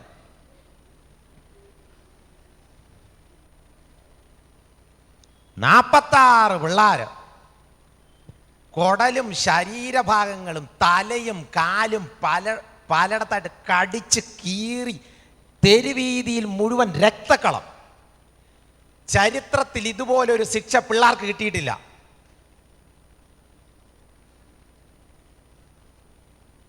ഗോഡ് പണിഷ്, ദൈവം ശിക്ഷിക്കും. എപ്പോഴെന്നറിയാമോ? മുതിർന്നവരെ തരം താഴ്ത്തുന്ന രീതിയിൽ സംസാരിക്കുമ്പോൾ. എല്ലാ മക്കളോടും പറയണം, നിങ്ങളുടെ മാതാപിതാക്കന്മാരോട് തരം താഴ്ന്ന രീതിയിൽ സംസാരിക്കരുത്. പ്രത്യേകിച്ച് കൗമാരക്കാരോട് പറയാണ്. നമ്മുടെ അമ്മമാർ നമ്മളെ പ്രസവിക്കുമ്പോൾ അവർ നേരിടുന്ന വേദന എന്താണെന്ന് അറിയാമോ? നിനക്കറിയാമോ? അറിയാമോ? പിള്ളേർ ശ്രദ്ധിച്ച് കേട്ടോണം. ഈ നമ്മുടെ ബിഹേവിയർ ശരിയായാൽ നമ്മൾ സക്സസ്സിലെത്തും. ഈ തലച്ചോറിൽ A+ മാത്രം ഇരുന്നുകൊണ്ട് ആരും സക്സസ്സിലോട്ട് എത്തത്തില്ല. പക്ഷേ നമ്മുടെ സ്വഭാവം ശരിയായാൽ definitely you will achieve the success. ശ്രദ്ധിച്ചോണം. നമ്മുടെ അമ്മമാർ, നിങ്ങളിനി വീട്ടിൽ പോയിട്ട് അമ്മയുടെ അടുത്ത് ചോദിച്ചാൽ അമ്മ സാറ് പറഞ്ഞ ശരി തന്നെ, സാർ ഇങ്ങനെയാണ് പറഞ്ഞതെന്ന്. എന്താ ശ്രദ്ധിച്ച് കേട്ടോണം. നിങ്ങളുടെ അച്ഛനമ്മയും കല്യാണം കഴിച്ച ആദ്യത്തെ 2-3 മാസം ഇങ്ങനെ അടിപൊളിയായിട്ട് ഇങ്ങനെ ബൈക്കിലൊക്കെ പോയി അങ്ങനെ ഇരിക്കുമ്പോഴാണ് അമ്മയ്ക്ക് ഛർദിൽ. ഉടനെ തന്നെ പുള്ളിക്കാരി എടുത്ത് ആശുപത്രി കൊണ്ടുപോയി. ആശുപത്രി കൊണ്ടുപോയി ഡോക്ടർ പറഞ്ഞ് ഒരു കുഞ്ഞുണ്ടേ. ഏത് കുഞ്ഞ്? നമ്മൾ. ഇനി ഓർത്തോണം, ഒരു കുഞ്ഞുണ്ടെന്ന് പറഞ്ഞപ്പോൾ അന്ന് മുതൽ നിങ്ങളുടെ അമ്മയുടെ ടെൻഷൻ എന്തെന്നറിയാമോ? എൻ്റെ ശരീരവും ഞാൻ സൂക്ഷിക്കണം, എൻ്റെ ഉള്ളിൽ വളരുന്ന മറ്റൊരു ദൈവത്തിൻ്റെ സൃഷ്ടിയെയും ഞാൻ കരുതണം. അപ്പോൾ കഴിച്ചുകൊണ്ടിരുന്ന ഭക്ഷണ പദാർത്ഥങ്ങൾ കുറച്ചൊക്കെ മാറ്റിവെച്ചു. നിങ്ങൾക്ക് വേണ്ടി ഇഷ്ടമുള്ള സ്ഥലത്ത് യാത്ര ചെയ്തുകൊണ്ടിരുന്ന യാത്രകൾ കട്ട് ചെയ്തു. നിങ്ങൾക്ക് വേണ്ടി ഓടിച്ചാടി നടന്ന പാർട്ടി ഉടനെ തന്നെ പിന്നെ പതുക്കെ പമ്മിയും പതുങ്ങിയൊക്കെ നടക്കത്തുള്ളൂ. ആർക്ക് വേണ്ടി? നമുക്ക് വേണ്ടി. കുറച്ചുകൂടെ കഴിഞ്ഞപ്പോൾ നമ്മൾ അകത്തിങ്ങനെ വളരാൻ തുടങ്ങി. കഴിക്കുന്നതൊന്നും ശരീരത്തിൽ ഇടയ്ക്കിടയ്ക്ക് ഛർദ്ദിക്കൽ, ബഹളം, ആശുപത്രി പോകും. മമ്മി ആകെ അങ്ങ് ബുദ്ധിമുട്ടി. പപ്പ ലഡുവും കൊടുത്ത് I am going to become father എന്നൊക്കെ പറഞ്ഞ് പപ്പ ലഡുവും കൊടുത്ത് അടിച്ചു പൊളിക്കുന്നു. മമ്മി ഇവിടെ കിടന്ന് ഛർദ്ദിൽ. ഞാൻ പറഞ്ഞ ശരിയല്ലേ? മമ്മി ഇവിടെ കിടന്ന് ഭയങ്കര. മക്കളെ, നിങ്ങൾ ഈ അച്ഛന്മാരും കഷ്ടപ്പെടുന്നുണ്ട്. പക്ഷെ അമ്മമാരുടെ കഷ്ടപ്പാട് മക്കളെ, നിങ്ങൾ സ്വന്തം അമ്മമാർ നിങ്ങൾ കാരണം കരയരുത്. അത് പറയാനാണ് ഞാനിത് പറയുന്നത്. കുറച്ചുകൂടെ കഴിഞ്ഞപ്പോൾ കട്ടിൽ നിന്ന് എഴുന്നേക്കണമെങ്കിൽ ബുദ്ധിമുട്ട്, തിരിഞ്ഞ് കിടക്കണമെങ്കിൽ ബുദ്ധിമുട്ട്, ഒന്ന് കസേരയിൽ ഇരിക്കണമെങ്കിൽ ബുദ്ധിമുട്ട്, ഇതുപോലുള്ള മൊസൈക്ക് പോലുള്ള തറയിൽ കൂടെ നടക്കുമെങ്കിൽ അതിന് പേടി, എല്ലാത്തിനും പേടി. നിങ്ങൾ വളർന്നു വന്നു, നിങ്ങളെ പ്രസവിക്കാൻ സമയമായപ്പോൾ ഓർത്തോണം, ലോകത്തിൽ ഒരു അമ്മമാരും ചിന്തിക്കാത്ത കാര്യങ്ങൾ നമ്മുടെ മലയാളി അമ്മമാർ ചിന്തിക്കും. എന്തോന്നറിയാമോ? ഈ പ്രസവ വാർഡിലോട്ട് കൊണ്ടുപോയി പിടിച്ച് സ്ട്രക്ചറിൽ കിടത്തി കൊണ്ടുപോവുക അല്ലെങ്കിൽ കൊണ്ടുപോവുക ചെയ്യുമ്പോൾ ഭർത്താവ് വെളിയിൽ നിന്നിങ്ങനെ നോക്കും. ഭർത്താവിന് ഭയങ്കര സന്തോഷമാവും, ഇപ്പോൾ കുഞ്ഞ്. പക്ഷേ ഈ ഭാര്യയുടെ മനസ്സിൽ അറിഞ്ഞോ അറിയാതെ ഒരു ചിന്ത കൂടെ വരും. വരത്തില്ലേ? ഇതെൻ്റെ അവസാനത്തെ വല്ല യാത്രയാണോ എന്ന് ചിന്തിച്ചു പോവും. മനുഷ്യരാണല്ലോ, ചിന്തിച്ചു പോവും. എന്ന് പറഞ്ഞാൽ അതിൻ്റെ അർത്ഥം ജീവൻ മരണ പോരാട്ടത്തിനിടയിലൂടെ കടന്നു പോകുന്ന ചില മണിക്കൂറുകളുണ്ട് മക്കളെ, നിങ്ങൾക്ക് വേണ്ടി മാത്രം. അവസാനം ഒരെല്ലൊടിയുമ്പോഴുള്ള വേദനയുടെ 20-ലധികം എല്ലുകൾ ഒരുമിച്ചൊടിയുമ്പോഴുള്ള വേദനയാണ് ഒരമ്മ പ്രസവിക്കുമ്പോൾ ആ അമ്മ ഒറ്റയ്ക്ക് നേരിടുന്നത്. 20 എല്ലൊടിയുമ്പോഴുള്ള വേദന. എന്നിട്ട് ചോരക്കുഞ്ഞായ നമ്മളെ കയ്യിലെടുത്ത് നോക്കുമ്പോൾ ഈ സകല വേദനയും മറന്ന് അമ്മ പറയും, ഇതെൻ്റെ മോനാ, കണ്ടില്ല എന്നെ പോലെ ഇരിക്കുന്നു, നമ്മുടെ മോനാണ്. സന്തോഷം. ഇനി ഞാൻ ഒരു ചോദ്യം ചോദിക്കട്ടെ, നിങ്ങൾ ഉള്ള സത്യം പറയണം. നമ്മുടെ എല്ലാ അമ്മമാർക്കും ഒരു പ്രത്യേക ഒരു ജ്ഞാനമുണ്ടെന്ന് ചിന്തിച്ചോ. ജ്ഞാനം എന്ന് പറഞ്ഞാൽ ഇതാണ്: പ്രസവിക്കാൻ പോകുന്ന കുട്ടി 15 വയസ്സ് കഴിയുമ്പോൾ, അതായത് 10ാം ക്ലാസ്സിലെത്തുമ്പോൾ അവൻ്റെ സ്വഭാവം എങ്ങനെയാണെന്ന് പ്രസവിക്കുന്നതിന് മുമ്പേ ഈ അമ്മയ്ക്ക് അറിയാമെങ്കിൽ നമ്മളൊക്കെ ഇവിടെ ഇരിക്കുമോ? നമ്മളിവിടെ ഇരിക്കുമോ? ഞാൻ പറഞ്ഞത് ശരിയല്ലേ? നമ്മളൊക്കെ വലുതാകുമ്പോൾ ഈ ടൈപ്പ് ആകുമായിരുന്നെന്ന് അവർ പ്രസവിക്കുന്നതിന് മുമ്പ് അറിയാമായിരുന്നെങ്കിൽ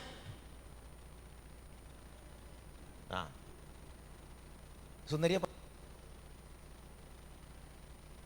അത്രയും. ഞാൻ പറഞ്ഞു വരുന്നത് എന്താണെന്നറിയോ? നിങ്ങൾക്ക് വേണ്ടി അവരുടെ കംഫർട്ട് മാറ്റിവെച്ചു. ഇനി പ്രസവിച്ചോടം തീർന്നോ? ഇല്ല.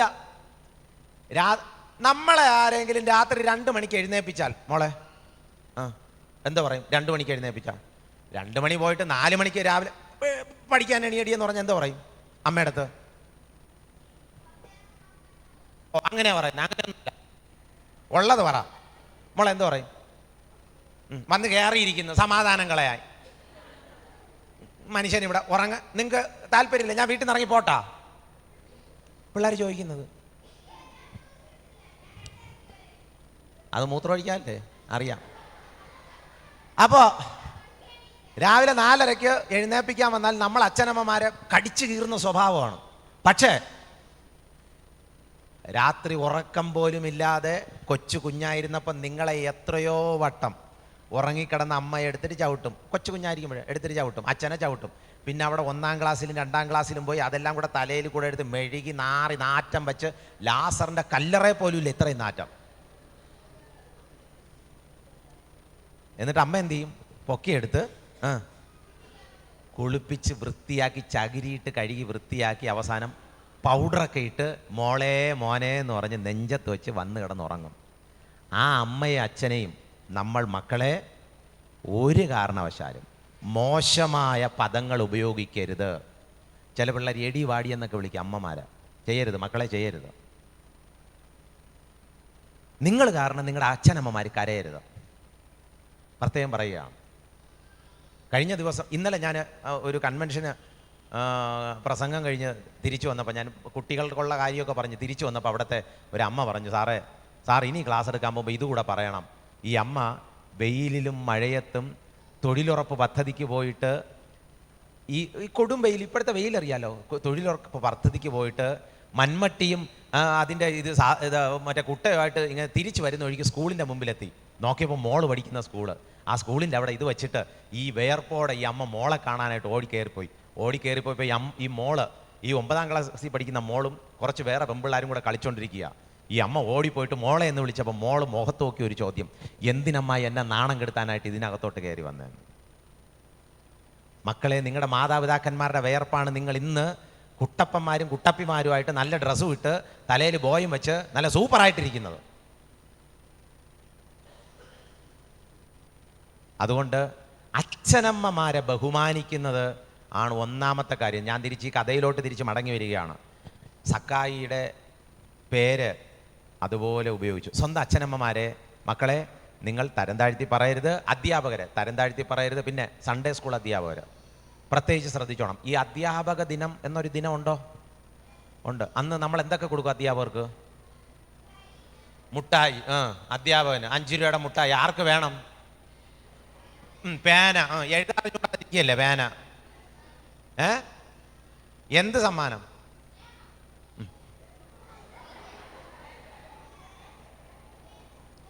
എല്ലാ വിദ്യാർത്ഥികളോടും പറയാണ്, അധ്യാപക ദിനത്തിൽ അധ്യാപകരെ ബഹുമാനിക്കണം. പ്രത്യേകിച്ച് നമ്മുടെ സൺഡേ സ്കൂൾ അധ്യാപകരെ ശ്രദ്ധിച്ച് കേട്ടോണം. ഒരു പ്രതിഫലവും ആഗ്രഹിക്കാതെ കുട്ടികളെ ആത്മീയ വിഷയങ്ങൾ പഠിപ്പിക്കുന്നവരാണ് നമ്മുടെ സൺഡേ സ്കൂൾ അധ്യാപകർ. നാളിതുവരെയും ഒരു 5 പൈസ പോലും അവർക്ക് ശമ്പളം കിട്ടിയിട്ടില്ല. ഇവിടെ ശമ്പളം ഉണ്ടോ? ഇല്ലല്ലോ. നാളിതുവരെ 5 പൈസ പോലും ശമ്പളമില്ല. പക്ഷെ അവർ ഒരു മടിയും ഇല്ലാതെ നിങ്ങളെ പഠിപ്പിക്കാൻ വരും. അതുകൊണ്ട് അധ്യാപക ദിനത്തിൻ്റെ ആഴ്ച വരുമ്പോൾ എല്ലാ വിദ്യാർത്ഥികളും ഇന്നൊരു തീരുമാനം എടുക്കണം. ഞാൻ എന്തെങ്കിലും എൻ്റെ അധ്യാപകന് കൊടുക്കും. ഞാൻ കഴിഞ്ഞ ആഴ്ച വേറൊരു CSI ചർച്ചിൽ ഇത് ക്ലാസ് എടുത്തിട്ട് ഞാൻ പിള്ളേരുടെ ചോദിച്ചു, എടാ എന്തൊക്കെ കൊടുക്കും എന്ന് പറഞ്ഞ് പറഞ്ഞു വന്നപ്പോൾ പിള്ളേരെല്ലാം ഈ ബൈബിള്. ഞാൻ പറഞ്ഞു ബൈബിൾ കൊടുക്കേണ്ട, അവരുടെ വീട്ടിൽ ആവശ്യത്തിന് ബൈബിളുണ്ട്. കൊടുക്കുമ്പോൾ നല്ല ഗിഫ്റ്റ് കൊടുക്കണം. പറഞ്ഞേട്ടോ. മുതിർന്ന പിള്ളേർ, മോളെ എന്ത് കൊടുക്കും? എന്ത് കൊടുക്കാൻ പ്ലാന്? ഒന്നും കൊടുക്കത്തില്ലേ? ഡിക്ഷണറി. കൊള്ളാം. 500 രൂപ ഡിക്ഷണറി. വില ഉള്ളത് വാങ്ങിച്ചു കൊടുക്കണം. മോളെ എന്ത് കൊടുക്കും? ബൈബിൾ വാങ്ങിച്ചു കൊടുക്കണ്ട. ബൈബിളൊക്കെ എല്ലാ വീടുകളിലും ഉണ്ട്. കഴിഞ്ഞ ആഴ്ച ഞാൻ ജാടി എഴുന്നേറ്റ് പറഞ്ഞു, ചായയും പരിപ്പുവടയും. ടീച്ചറിന് ചായയും പരിപ്പുവടയും. നല്ല കാര്യം. വീട്ടിൽ വിളിച്ച് ഒരു ദിവസത്തെ ഭക്ഷണം കൊടുക്കണം. അത് ഭക്ഷണത്തിൻ്റെ കാര്യത്തിലല്ല, പക്ഷേ അവർക്ക് കിട്ടുന്ന ഒരു ബഹുമാനമുണ്ട്. നമ്മൾ എത്ര രൂപ വെറുതെ കളയുന്നു? മക്കളെ, നിങ്ങളുടെ അധ്യാപകരെ ബഹുമാനിക്കാൻ ഇപ്പോഴേ പഠിക്കണം. പറഞ്ഞേട്ടോ. ഞാൻ തിരിച്ച് കഥയിലോട്ട് മടങ്ങി വരികയാണ്. വായിച്ചോ ആരെങ്കിലും ഒരാൾ പെട്ടെന്ന് നല്ല ഉച്ചത്തിൽ വായിച്ചോ. അതിൻ്റെ 2ാമത്തെ വാക്യം. ചുങ്കക്കാരിൽ പ്രമാണിയും. എല്ലാം സിബിട്ട് റെഡിയാക്കി വെച്ചിരിക്കുകയാണ്. ചുങ്കക്കാരിൽ പ്രമാണിയും ഒരു പുരുഷൻ യേശു എങ്ങനെയുള്ള കാണുവാൻ ശ്രമിച്ചു. ശ്രദ്ധിച്ചോ വിദ്യാർത്ഥികൾ, പരീക്ഷ സംബന്ധിച്ച കാര്യം പറയാൻ പോവാണ്. യേശു എങ്ങനെയുള്ളവനെന്ന് കാണാൻ ശ്രമിച്ചു. ഒരാൾ ശ്രമിക്കണമെങ്കിൽ ആദ്യം എന്ത് വേണം? ആലോചിച്ചു പറ. കോളേജ് വിദ്യാർത്ഥികൾ, ഇവിടെ കോളേജ് പഠിക്കുന്ന ആരെങ്കിലും ഉണ്ടോ? ഇല്ലേ? മോളെ പറ, ഏത് കോളേജ് പഠിക്കുന്നു? ക്രൈസ്റ്റ് നഗർ. എന്തിന് പഠിക്കുന്നു? MA. Very good. പറ, ശ്രമിക്കണമെങ്കിൽ എന്ത് വേണം? മനസ്സ് വേണം. വേറൊരു സാധനം ഏതാണ്ട് ഉത്തരത്തിലോട്ട് വന്നിട്ടുണ്ട്. വെരി ഗുഡ്, നല്ല ഉത്തരം. ഈ മോൾക്കൊരു മോളാണോ അമ്മയാണോ? അമ്മയും മോളുമാണ്. നല്ലൊരു ക്ലാപ്പ് കൊടും. മാഡത്തിന് നല്ലൊരു ക്ലാപ്പ് കൊടും. ശ്രമിക്കണമെങ്കിൽ ആദ്യം ആഗ്രഹം വേണം. Desire leads to attempt leads to achievement. എഴുതിക്കോ. ശ്രമിക്കണമെങ്കിൽ എഴുതിക്കോ. ശ്രമിക്കണമെങ്കിൽ പേപ്പർ വെച്ച് വെറുതെ ഇരിപ്പാണ് എല്ലാം കൂടെ. ശ്രമിക്കണമെങ്കിൽ ആഗ്രഹം വേണം. ഈ ആഗ്രഹത്തെ കത്തിച്ചു വിടണം. ഹൃദയത്തിൻ്റെ ഉള്ളിൽ ഒരു ആഗ്രഹം വേണം. എനിക്ക് ജയിക്കണം, എനിക്ക് പഠിക്കണം, എനിക്കൊരു നിലയിലെത്തണം. ആഗ്രഹം ഉണ്ടായിരിക്കണം.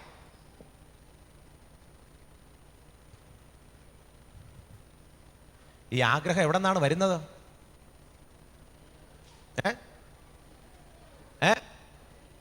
എവിടെന്ന്?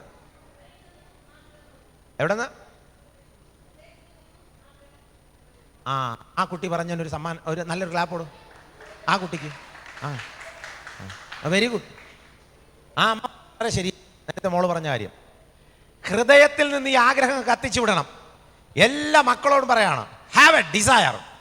എനിക്ക് എന്തെങ്കിലും ആകണമെന്നുള്ള ആഗ്രഹം ഉണ്ടാകണം. എൻ്റെ കഥ ഞാൻ സമയമുള്ളപ്പോൾ അവസാനം പറയാം. അപ്പം നിങ്ങൾക്ക് മനസ്സിലാവും. എനിക്ക് കാഞ്ഞിരംകുളമായിട്ട് വളരെ അഭേദ്യമായ ഒരു ബന്ധമുണ്ട്. എൻ്റെ ലൈഫിനെ മാറ്റിയത് കാഞ്ഞിരംകുളമാണ്. ഞാൻ പഠിച്ച PKH സ്കൂളിലാണ്, 10ാം ക്ലാസ്സിൽ മാത്രം. നോക്കുന്ന നോട്ടം കണ്ടില്ലേ? ഞാൻ കണ്ടിട്ടില്ലല്ലോ. അതല്ലേ മനസ്സിൽ ഉള്ള സത്യം പറ. ഞാൻ ഒരു സൈക്കോളജിസ്റ്റാണ്. ഞാൻ കണ്ടിട്ടില്ലല്ലോ. എല്ലാ പയ്യന്മാരും എനിക്കറിയാം, നിങ്ങളെ മാത്രം കണ്ടിട്ടില്ലല്ലോ. വളരെ പ്രത്യേകമായ ഒരു നോട്ടം. ഓക്കെ, അപ്പോൾ ഞാൻ അവസാനം പറയാം. ഞാൻ മറന്ന എന്നെ ഓർമ്മിപ്പിച്ചാൽ മതി. ലൈഫിനെ മാറ്റിയത് ഈ ആഗ്രഹം കത്തിച്ചു വിടണം. ചിലർക്ക് ആഗ്രഹം മാത്രമേ ഉള്ളൂ, ആക്ഷൻ ഇല്ല. അതും ഒരു കുഴപ്പമാണ്. 4 മണിക്ക് ഞാൻ എഴുന്നേക്കും, ആഗ്രഹിച്ചു, അലാറമൊക്കെ സെറ്റ് ചെയ്തു. പിറ്റേ ദിവസം രാവിലെ 4 മണിയാകുമ്പോൾ അലാറം അടിച്ചു. ബാക്കി പറ. കിടന്നുറങ്ങത്തൊന്നുമില്ല. എഴുന്നേറ്റ് ഓഫ് ചെയ്തിട്ട് വീണ്ടും വന്ന് കിടക്കും. എടാ, ഇതാണ് ആഗ്രഹം. ഈ ആഗ്രഹം വെളിയിൽ നിന്ന് കിട്ടുന്ന സാധനമല്ല. ഉള്ളിൽ എനിക്ക് ശരിയാകണമെന്ന് നിങ്ങൾ ആഗ്രഹിച്ചാണ്ടല്ലോ, ശരിയായിരിക്കും.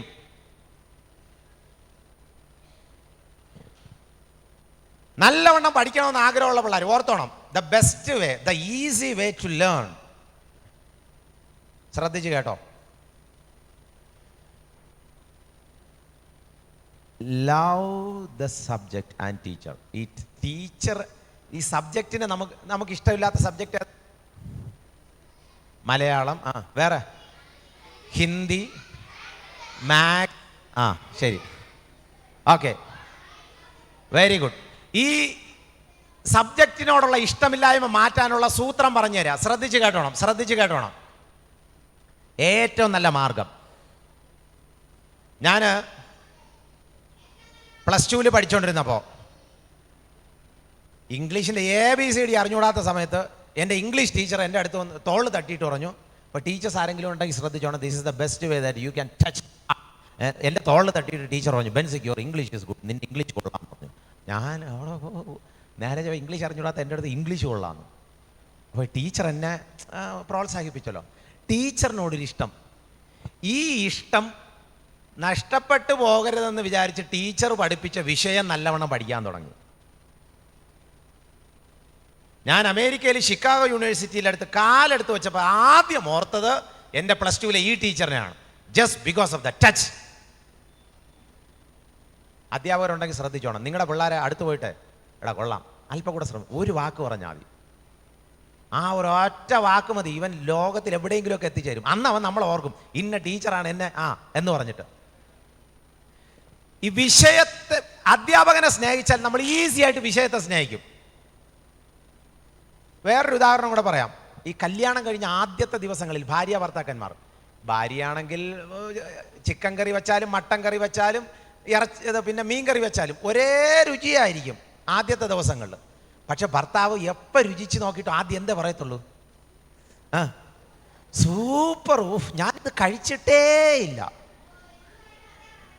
എന്തായാലും അതേ പറയത്തുള്ളൂ, അവനറിയാം. കാരണം എന്താണെന്നറിയാമോ? കാരണം ഭാര്യയോടുള്ള ഇഷ്ടം. ഭാര്യയോട് ഇഷ്ടമുള്ളതുകൊണ്ട് ഭാര്യ എന്ത് വെച്ചു കൊടുത്താലും പറയും, എൻ്റെ അമ്മയെക്കാൾ നീയാണ് സൂപ്പറായിട്ട് വയ്ക്കുന്നത്, നമുക്ക് സമ്മതി. പിണക്കാൻ ഇഷ്ടമില്ല. ഇപ്പോഴ് എത്ര ശ്രമിച്ച് വെച്ചു കൊടുത്താലും എന്തരിത് ഇങ്ങനെയാണോ വയ്ക്കുന്നത് എന്ന് പറഞ്ഞാൽ എൻ്റെ അർത്ഥം, ഈ വ്യക്തിയെ സ്നേഹിച്ചാൽ ആ വ്യക്തി തരുന്ന എന്ത് നമ്മൾ സ്നേഹിച്ചു പോകും. മക്കളെ, അധ്യാപകരെല്ലാം സ്നേഹിക്കണം. നിങ്ങളെല്ലാം മിക്കവാറും അധ്യാപകർക്ക് വേണ്ടി പ്രാർത്ഥിക്കുന്നവരാണ്. എന്തോ പ്രാർത്ഥിക്കുന്നത്? ദൈവമേ, ഇന്ന് നമ്മളെ പഠിപ്പിക്കാൻ വരല്ലേ, വരുന്ന വഴിക്ക് വണ്ടി വല്ലതും കയറണേ. ലോകത്തിൽ ഏറ്റവും കൂടുതൽ പ്രാർത്ഥന കിട്ടുന്നത് വിദ്യാർത്ഥികളുടെ പ്രാർത്ഥനയാണ്, അധ്യാപകർക്ക്. സത്യം, ഈ ദൂതന്മാർ കഷ്ടപ്പെട്ടു, സ്വർഗത്തിലെ ദൂതന്മാർ. എടാ ഇവൻ എന്തെല്ലാം പ്രാർത്ഥിക്കുന്നത്, വരുന്ന വഴിക്ക്. പണ്ടൊക്കെ ആണെങ്കിൽ ടയർ പഞ്ചറാകണം, പണ്ട് സൈക്കിളിലാണ് അധ്യാപകർ വരുന്നത്, സാറിൻ്റെ ടയർ, അതൊക്കെ പ്രാർത്ഥിക്കുന്നുള്ളൂ. ഇന്ന് പിള്ളേർ ഭയങ്കര പ്രാർത്ഥനയാണ്. കൊറോണ വന്നിങ്ങേരും 1 മാസം ആശുപത്രി കിടക്കണേ കർത്താവേ, ദൂതന്മാരെ കൊണ്ട് തടയണേ കർത്താവേ.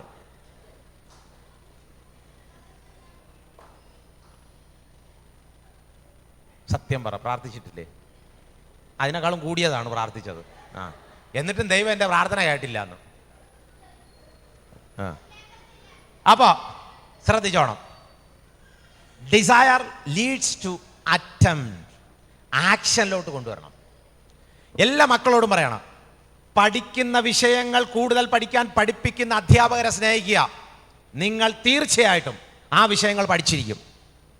പിന്നെ ചിലർ പറയുന്ന ഒരു പരിപാടിയുണ്ട്, ഞാൻ പാതി, അങ്ങനെ ഒരു പകുതിയും ഇല്ല, ഞാൻ ഫുള്ള്, ദൈവം ഫുള്ള്, അതേ നടക്കൂ.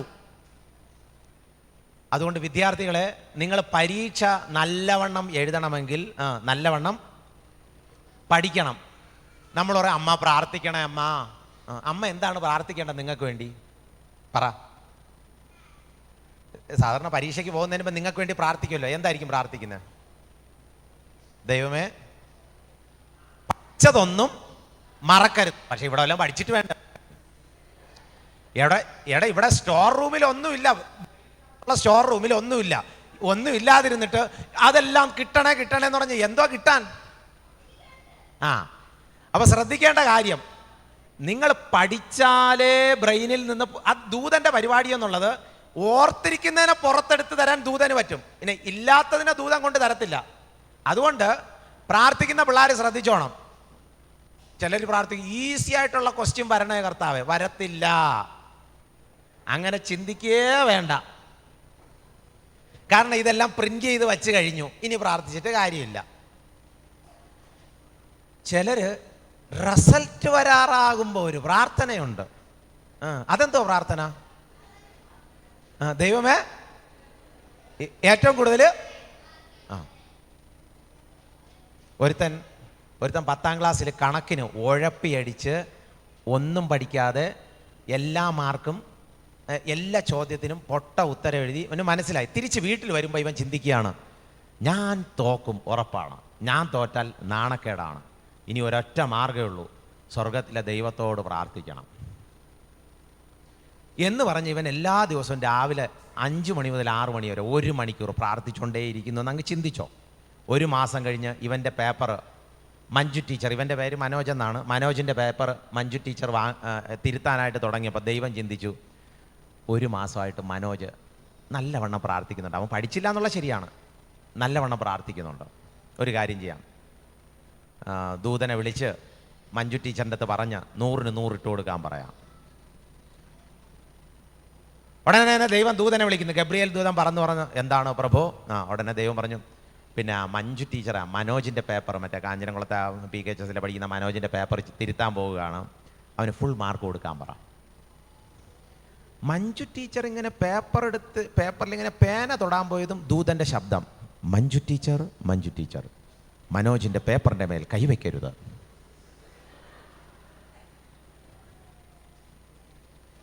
നൂറിന് 100 ഇട്ടോട്.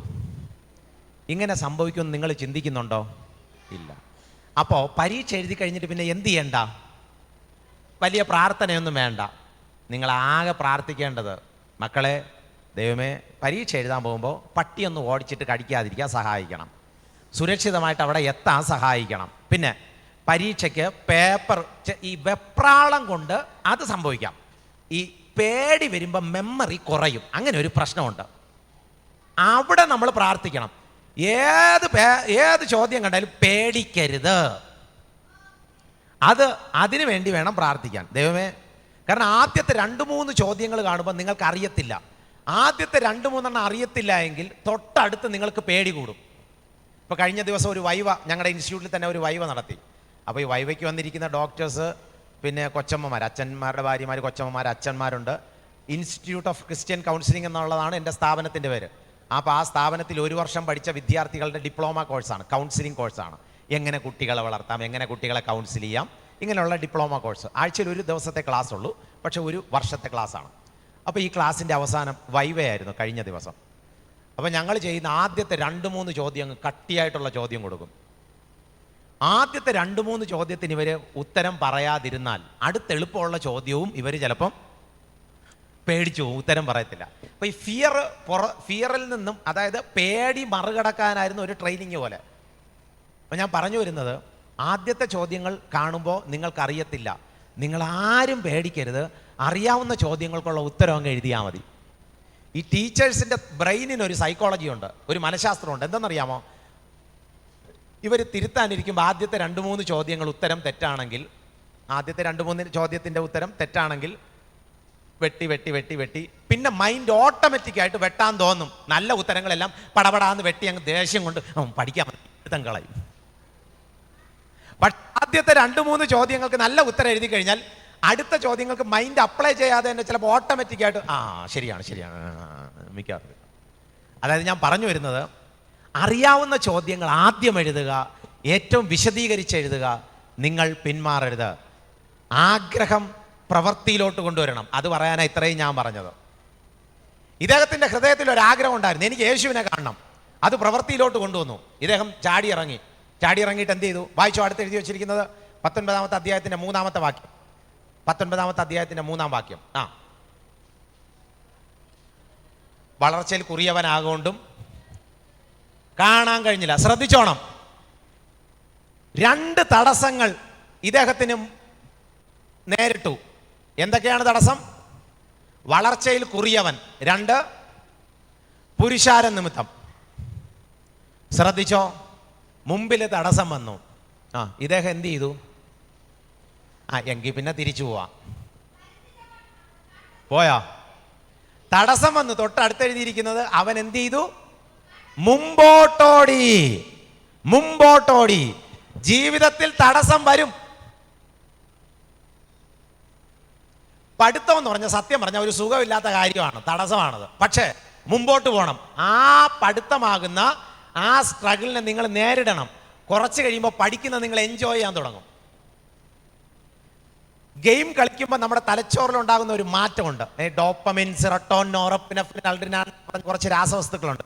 ഇവനങ്ങ് ഷൂട്ടപ്പ് ചെയ്തിട്ട് കളിക്കുമ്പോൾ ഉണ്ടാകുന്ന ഒരു എൻജോയ്മെൻ്റ് ഉണ്ട്. സെയിം എൻജോയ്മെൻ്റ് കിട്ടും ഈ സ്ഥിരം നമ്മൾ പഠിക്കാനിരുന്ന പഠനത്തെ ഒരു കളിയാക്കി എടുത്താൽ മതി. പിന്നെ പഠിക്കണമെന്ന് തോന്നും. ചില പിള്ളേരെ നിങ്ങൾ ശ്രദ്ധിച്ചോണ്ടിരിക്കും, 9ാം ക്ലാസ്സിലെ ടെക്സ്റ്റ് എല്ലാം വായിച്ചു കഴിഞ്ഞിട്ട് അവൻ 9ലാണ്, പക്ഷെ അവൻ 10ലെ ടെക്സ്റ്റ് എല്ലാം ചേച്ചി അതുകൂടെ താ ഞാൻ വായിക്കട്ടെ. ഇവന് വായിച്ചാലേ ഒരു ഇൻട്രസ്റ്റ് ഉള്ളൂ. നിങ്ങൾക്ക് അങ്ങനെ ആകാൻ സാധിക്കും. Love the test, love the teachers. നിങ്ങൾക്ക് ഒരൊറ്റ ഡ്യൂട്ടിയെ നിങ്ങൾക്ക് ഈ പ്രായത്തിലുള്ളൂ. എന്താണ്? പഠിത്തം. ഇതിനകത്ത് വേറെ ഒരു ബിസിനസ്സിനും പോകരുത്. കോഴിയെ വളർത്താനും പട്ടിയെ വളർത്താനും പൂച്ചയെ വളർത്താനും മീൻ വളർത്താനും, എടാ അതൊക്കെ പിന്നീട്. ഇപ്പം നല്ലവണ്ണം ഇരുന്ന് അങ്ങ് പഠിക്കണം.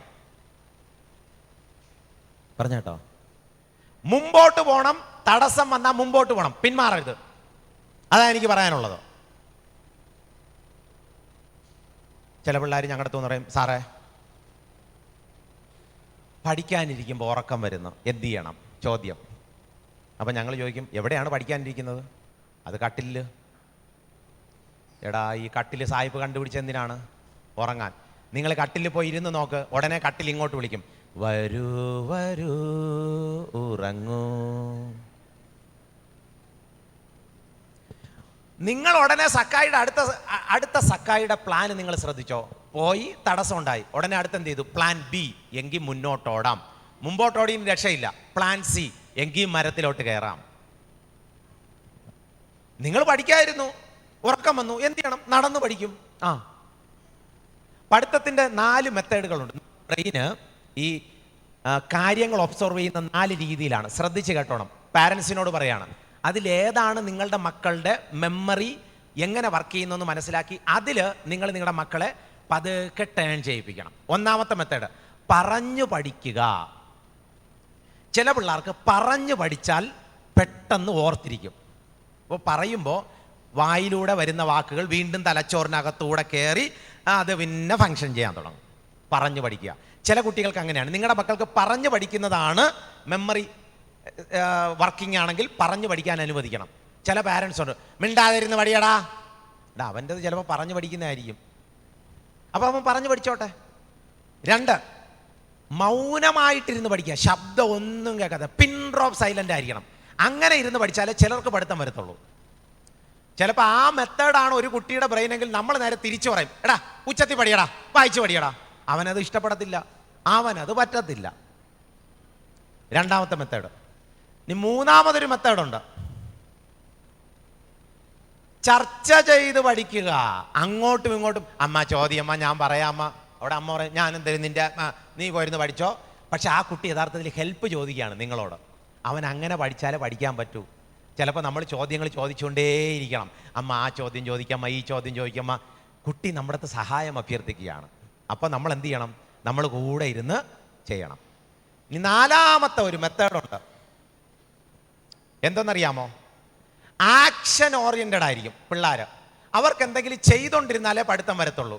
കയ്യിലിരിക്കുന്ന പേനയെടുത്ത് പഠിച്ചുകൊണ്ടിരിക്കുന്നതിനിടയ്ക്ക് ഇങ്ങനെ തട്ടിക്കൊണ്ടിരിക്കും. അപ്പം നമ്മൾ പറയും തട്ടാ. ചിലപ്പോൾ കാലിട്ട് ഇങ്ങനെ തട്ടിക്കൊണ്ടിരിക്കും. ചിലപ്പോൾ ചെവിക്കകത്ത് പാട്ടും കേട്ട് പഠിക്കുന്ന പിള്ളേരുണ്ട്. ഇയർഫോൺ വെച്ചിട്ട് പാട്ട് കേൾക്കും, ഇരുന്ന് പഠിക്കും. നമ്മൾ ചിന്തിക്കും, ഇതെന്തൊരു പഠിത്തം.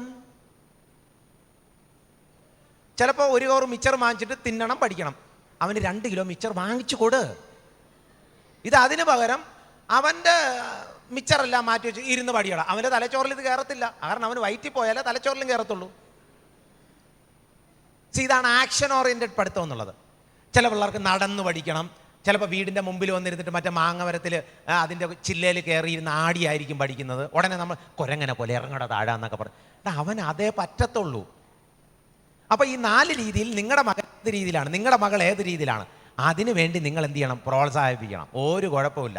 ചിലപ്പോൾ ചെയറിലിരുന്ന് ആടി പഠിക്കും. ചിലപ്പോൾ സൈക്കിൾ എടുത്ത് സ്റ്റാൻഡ് ഇട്ടിട്ട് അതിൻ്റെ പുറത്ത് എറിയുന്ന ഇങ്ങനെ ചവിട്ടി പഠിക്കും. പല രീതിയിൽ പിള്ളേർ ആക്ഷൻ ഓറിയൻറ്റഡ് പിള്ളേർ അങ്ങനെ ആയിരിക്കും. അവൻ്റെ മെത്തേഡ് ഏതാണോ അതിലോട്ടങ്ങ് വിടണം. പിള്ളേരുടെ അടുത്ത് പറയാണ്, നിങ്ങൾ ഏത് രീതിയിൽ പഠിച്ചാൽ മനസ്സിലാവും, അതനുസരിച്ച് നിങ്ങളും പഠിക്കാനിരിക്കണം. അപ്പോൾ ഇവിടെ സക്കായിയുടെ കാര്യം ഞാൻ തിരിച്ചു മടങ്ങി വരാണ്. Winners never quit and quitters never win. വിജയികൾ പിന്മാറാറില്ല, പിന്മാറുന്നവരാരും വിജയിച്ചിട്ടുമില്ല. ക്വിറ്റേഴ്സ് നെവർ വിൻ. നമ്മളെല്ലാവരും മുന്നോട്ടിറങ്ങി പോരാടുന്നവരായിരിക്കണം, പിന്മാറിക്കളയരുത്. യേശുക്രിസ്തുവും തൻ്റെ ശിഷ്യന്മാരും ഒരിക്കൽ പോലും ഒരു വിഷയത്തിലും പിന്മാറിയില്ല. മോശ പ്രതികൂലങ്ങളൊന്നും പിന്മാറിയില്ല. ദാവീദ് മുമ്പിൽ നിൽക്കുന്ന ഗോലിയാത്തിനെ കല്ലെറിഞ്ഞ് വീഴ്ത്തി പിന്മാറിയില്ല. നമ്മുടെ ജീവിതത്തിൽ ഈ പഠനമാകുന്ന വിഷയം വരുമ്പോൾ പിന്മാറരുത്. +1 +2 കോളേജ് വിദ്യാർത്ഥികളോട് പറയാണ്, ഒരു കോഴ്സിന് പോകും, 2 മാസം കഴിയുമ്പോൾ അമ്മ പറ്റുന്നില്ല, ഞാൻ അടുത്ത കോഴ്സിന് പോറ്റാം അമ്മ, പിന്നെ പുതിയ കോഴ്സ്.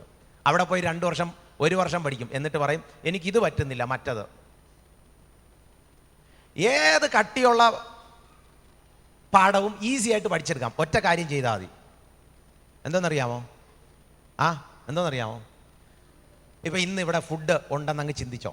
ഇല്ല എന്നാണ് ഞാൻ ചിന്തിക്കുന്നത്. ഫുഡ് ഉണ്ടെന്ന് ചിന്തിച്ചോ? ചിക്കൻ ബിരിയാണിയാണ്. നിങ്ങളിങ്ങനെ വരിയായിട്ട് നിന്ന് ചിക്കൻ ബിരിയാണി വാങ്ങാൻ പോകുമ്പോൾ നിങ്ങളുടെ കണ്ണ് ആദ്യം പോയി ചാടുന്ന എവിടെയാണ്? നിങ്ങൾക്ക് വിളമ്പാനായിട്ട് പുള്ളി ഇങ്ങനെ എടുക്കുമ്പോൾ നമ്മുടെ മലയാളികൾക്ക് ഒരു പ്രത്യേകത ഉണ്ട്, നമ്മുടെ കണ്ണ് ആദ്യം എവിടെ പോയി ചാടും? മറ്റുള്ളവരുടെ പ്ലേറ്റിലൊന്നുമല്ല.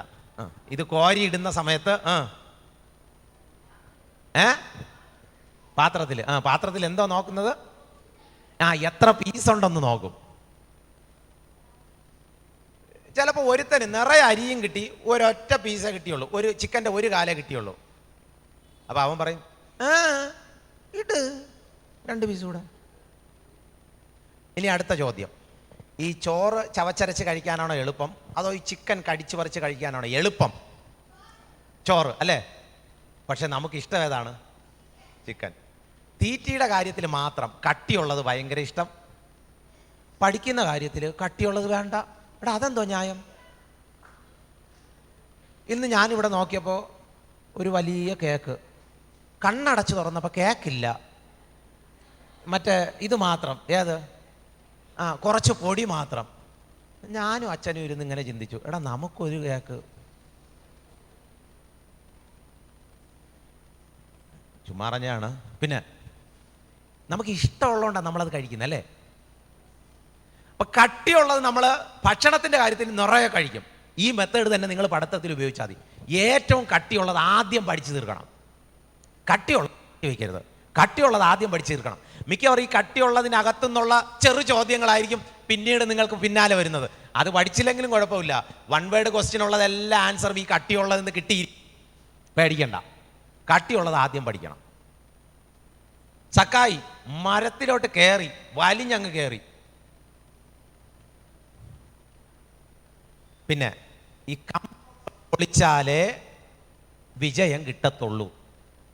ഈ നിന്ന് കാണുന്ന ആണ് എളുപ്പം. മരത്തിലോട്ട് കയറുക എന്ന് പറഞ്ഞാൽ, ഒന്ന് പൊക്കം കുറവുള്ള ഒരു മനുഷ്യൻ മരത്തിലോട്ട് കയറുക എന്ന് പറഞ്ഞാൽ ശരീരമൊക്കെ മുറിഞ്ഞ് ബഹളമായി കാണും. പക്ഷേ പുള്ളിയുടെ ഇഷ്ടം നടന്നു. കംഫർട്ട് സോൺ പൊളിച്ചു കളയണം. എല്ലാ മക്കളോടും പറയുകയാണ്. എൻ്റെ സമയം തീരാറായിട്ട് ഞാൻ എൻ്റെ ജീവചരിത്രം കൂടെ അവസാനിപ്പിക്കാൻ ശ്രമിക്കുകയാണ്. കംഫർട്ട് സോൺ പൊളിച്ചു കളയണം. ഞാൻ എൻ്റെ 10ാം ക്ലാസ് ഇവിടെ PKHS പഠിച്ചത്. 10ാം ക്ലാസ് അത് കഴിഞ്ഞ് അന്ന് VHSC ആണ്, vocational higher secondary school, higher സെക്കൻഡറിയാണ്. 10ാം ക്ലാസ്സിൽ എനിക്ക് കയ്യാലപ്പുറത്തിരുന്ന് തേങ്ങ പോലെ ആയിരുന്നു എനിക്ക് മാർക്ക്. കയ്യാലപ്പുറത്തിരുന്ന് അന്ന് 210 മാർക്ക് വേണം ജയിക്കാൻ. എനിക്ക് 216 മാർക്കുണ്ടായിരുന്നു. 6 മാർക്കിന് ജയിച്ചു, രക്ഷപ്പെട്ടു, ആശ്വാസമായി. പിന്നെ നേരെ VHSC ആയിരുന്നു, വൊക്കേഷണൽ ഹയർ സെക്കൻഡറി. അത് പഠിക്കാൻ പോയപ്പോൾ ഈ നേരജവേ അന്ന് എനിക്ക് ഈ സ്പോർട്സ് ആയിരുന്നു. ഞാൻ കേരള സ്റ്റേറ്റിന് വേണ്ടി ഓടിയ ഓട്ടക്കാരനാണ്. 800 എൻ്റെ ഇവൻറ്റ്. അപ്പോൾ സ്പോർട്സിന് ഭയങ്കര ആവേശമുണ്ട്. വേറെ അലമ്പിനൊന്നും പോകത്തില്ല, പക്ഷേ സ്പോർട്സിന് ഒരു ഗുണമുണ്ട്, അല്പം ഡിസിപ്ലിൻ ലൈഫായിരിക്കും. ഈ ആവശ്യമില്ലാത്ത അലക്കുരുത്ത് പരിപാടിക്കൊന്നും പോകത്തില്ല. പിള്ളേരെ സ്പോർട്സിന് വിടുന്നത് നല്ലതാണ്, ഡിസിപ്ലിൻ ലൈഫായിരിക്കും. അപ്പോൾ എന്തായാലും +1 +2 ഉഴപ്പി പഠിച്ചു, ഗംഭീരമായിട്ട് എക്സാമിന് തോറ്റു. തോറ്റപ്പോഴാണ് ഈ തോൽവിയുടെ വേദന എന്താണെന്ന് മനസ്സിലായത്. അപ്പോഴും തീരുമാനിച്ചു ഇനി പഠിച്ചിട്ടേ ഉള്ളു കാര്യം. പറഞ്ഞേട്ടോ, രണ്ടാമത്തെ പ്രാവശ്യം, മൂന്നാമത്തെ പ്രാവശ്യം, 4 പ്രാവശ്യം ഞാൻ പരീക്ഷ എഴുതി. ഏത്? പ്ലസ് ടു അല്ല, VHSC. എന്നിട്ടും തോറ്റു. 4 പ്രാവശ്യം തോറ്റ ആളാണ്. അപ്പം എന്നെക്കാളും മണ്ടന്മാർ ഇവിടെ ആരും ഇല്ലല്ലോ. ഉണ്ടോ? ഇവിടെ ഒരു പ്രാവശ്യത്തിൽ കൂടുതൽ തോറ്റ ആരും കാണത്തില്ല. അപ്പോൾ എൻ്റെ കൂട്ടുകാരന്മാർക്കൊക്കെ അന്ന് മറ്റേ ITയിലും അവിടെ ഇവിടെയൊക്കെ പോയിട്ട് അവന്മാരോ എന്നെ ഇടയ്ക്കിടയ്ക്ക്, എടാ നിനക്കെന്ത് വല്ല കുഴപ്പമുണ്ടോ, എടാ വേറെ വല്ല ജോലിക്ക് പോടാ, വെറുതെ നാണക്കേട്. ഒരിക്കൽ എൻ്റെ അമ്മ എൻ്റെ അടുത്ത് പറഞ്ഞു, എടാ ഇനി പരീക്ഷ എഴുതുന്നത് നീ അങ്ങ് നിർത്ത്, വെറുതെ നാണക്കേട്, പരീക്ഷ എഴുതണ്ട, നിർത്താൻ പറഞ്ഞു. പക്ഷെ എൻ്റെ മനസ്സിൽ ഒറ്റ ചിന്തയുള്ളൂ, ജയിച്ചിട്ടേ ഇനി നിർത്തത്തുള്ളൂ. ഞാൻ എൻ്റെ ലേണിംഗ് സ്റ്റൈൽ എന്താണെന്ന് പഠിച്ചു. അപ്പോഴാണ് പഠിക്കുന്നത്. അന്ന് ഇതുപോലുള്ള തിയറികൾ പറഞ്ഞു തരാൻ ആരും ഇല്ലല്ലോ. അന്ന് നമുക്ക് ഇങ്ങനെയുള്ള ക്ലാസ്സുകൾ എടുത്തു തരാൻ ആരുമില്ല. അപ്പോൾ എൻ്റെ ലേണിംഗ് സ്റ്റൈൽ എനിക്ക് മനസ്സിലായി. എനിക്ക് എഴുതി പഠിച്ചാലേ മനസ്സിലാവത്തുള്ളൂ. അങ്ങനെ എഴുതി പഠിക്കണമെങ്കിൽ എഴുതാനുള്ള പുസ്തകം, ബുക്കും പേപ്പറും വേണം. അന്ന് എവിടെ കിട്ടാൻ പേപ്പർ? ന്യൂസ് പേപ്പറിൻ്റെ സൈഡിൽ കുറച്ച് നിങ്ങൾ വീട്ടിൽ പോകുമ്പോൾ ന്യൂസ് പേപ്പർ നോക്കിയത്, ഈ സൈഡിൽ കുറച്ച് സ്പേസ് കാണും. കിട്ടുന്ന ന്യൂസ് പേപ്പറിൻ്റെ സൈഡിലാണ് പിന്നെ എഴുതി പഠിത്തൽ മുഴുവൻ. അന്നൊരു 5 പൈസ ഇല്ല കയ്യിൽ. രാവിലെ പത്രം വിൽക്കാൻ പോകും. ഒരു പത്രം വിറ്റാൽ കിട്ടും 50 പൈസ. ഈ ചാവടിയുടെ താഴെയാണ് പത്രം വിൽക്കാൻ പോകുന്നത്. 50 പൈസ കിട്ടും. അങ്ങനെ ഒരു മാസം എനിക്ക് ചിലപ്പോൾ മിക്കവാറും 3-4 രൂപയായിരിക്കും കിട്ടുന്നത്, അല്ലെങ്കിൽ 5 രൂപയൊക്കെ കിട്ടും ഈ പത്രം വിൽക്കുമ്പോൾ കിട്ടുന്നത്.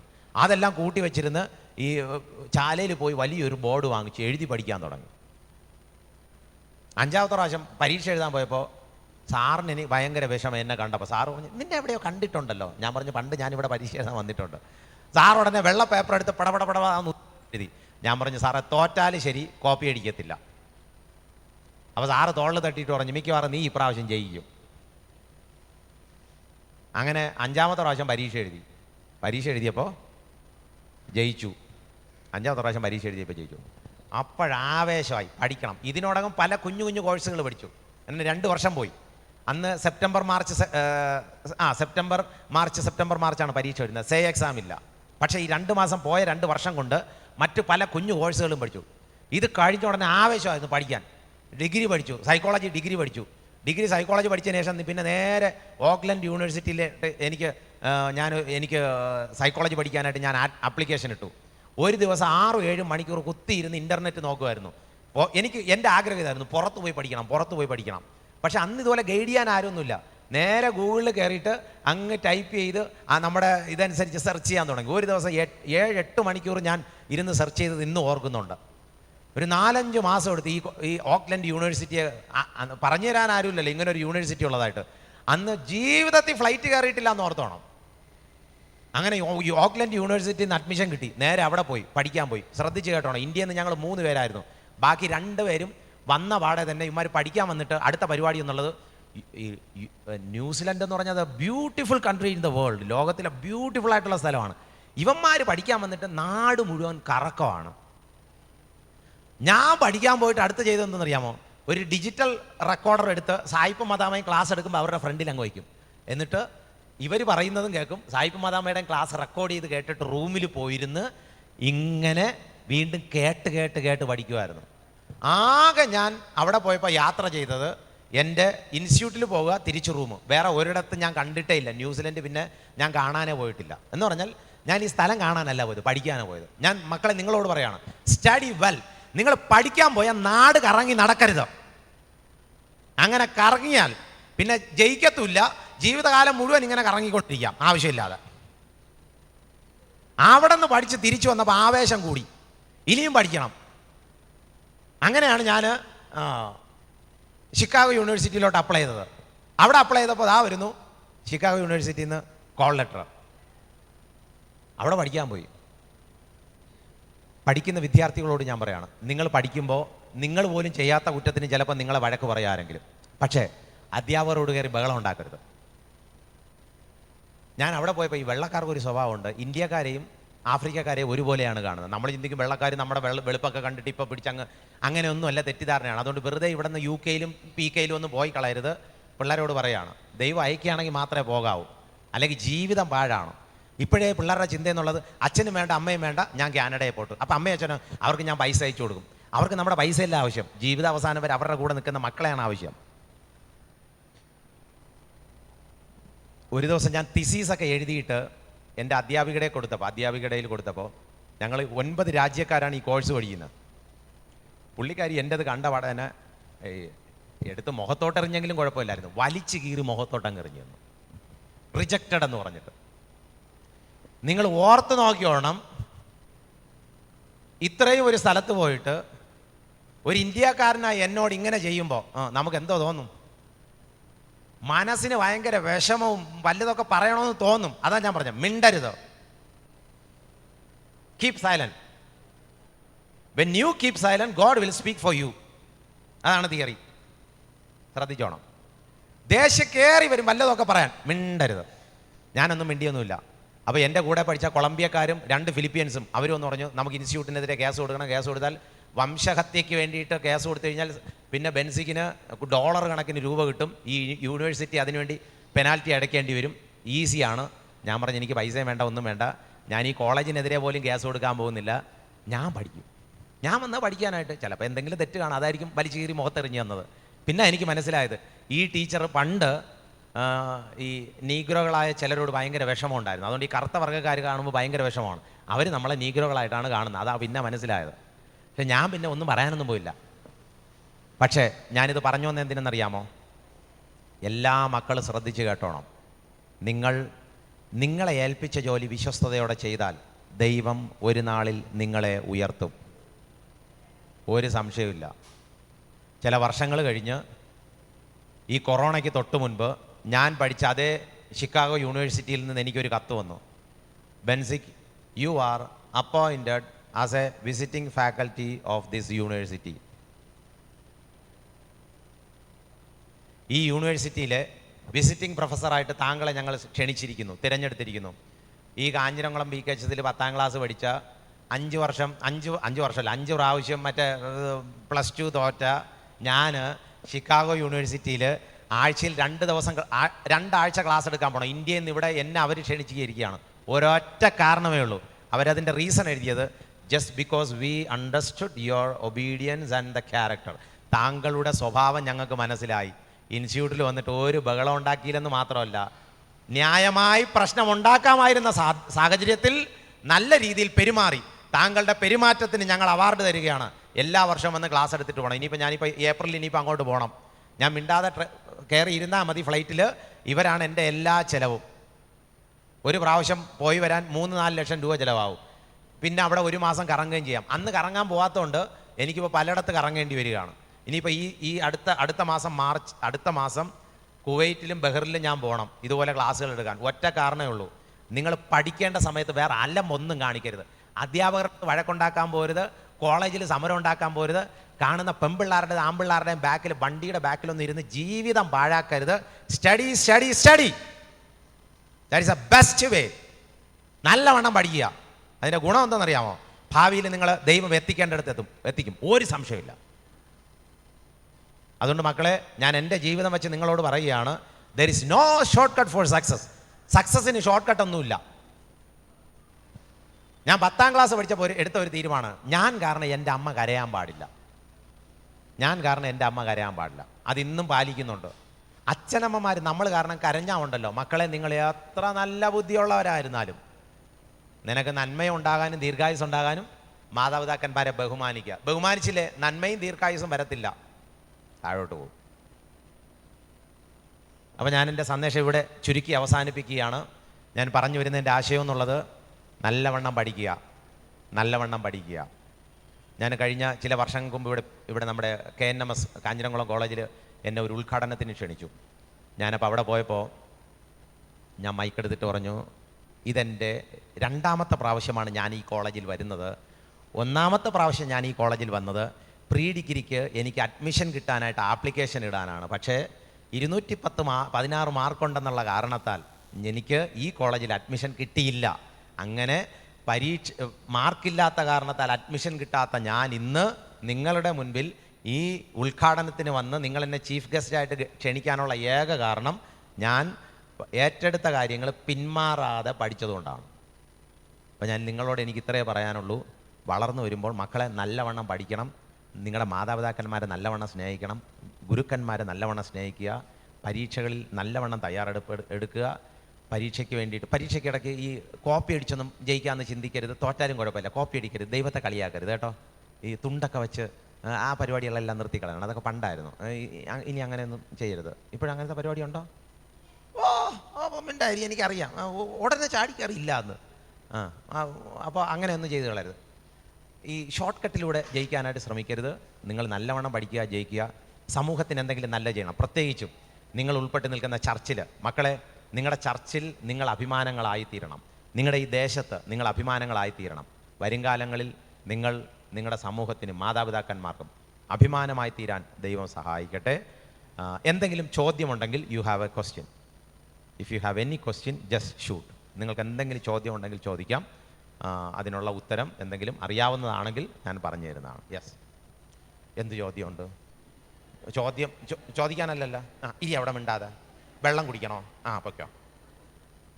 പാവം, ഇത്രയും ക്ലാസ് കേട്ടതിന് ശേഷം വെള്ളം കുടിക്കേണ്ട സ്ഥിതി വന്നു നോക്കാം. ആ മോള് സമ്മതിച്ചിരിക്കുന്നു. Okay, any question?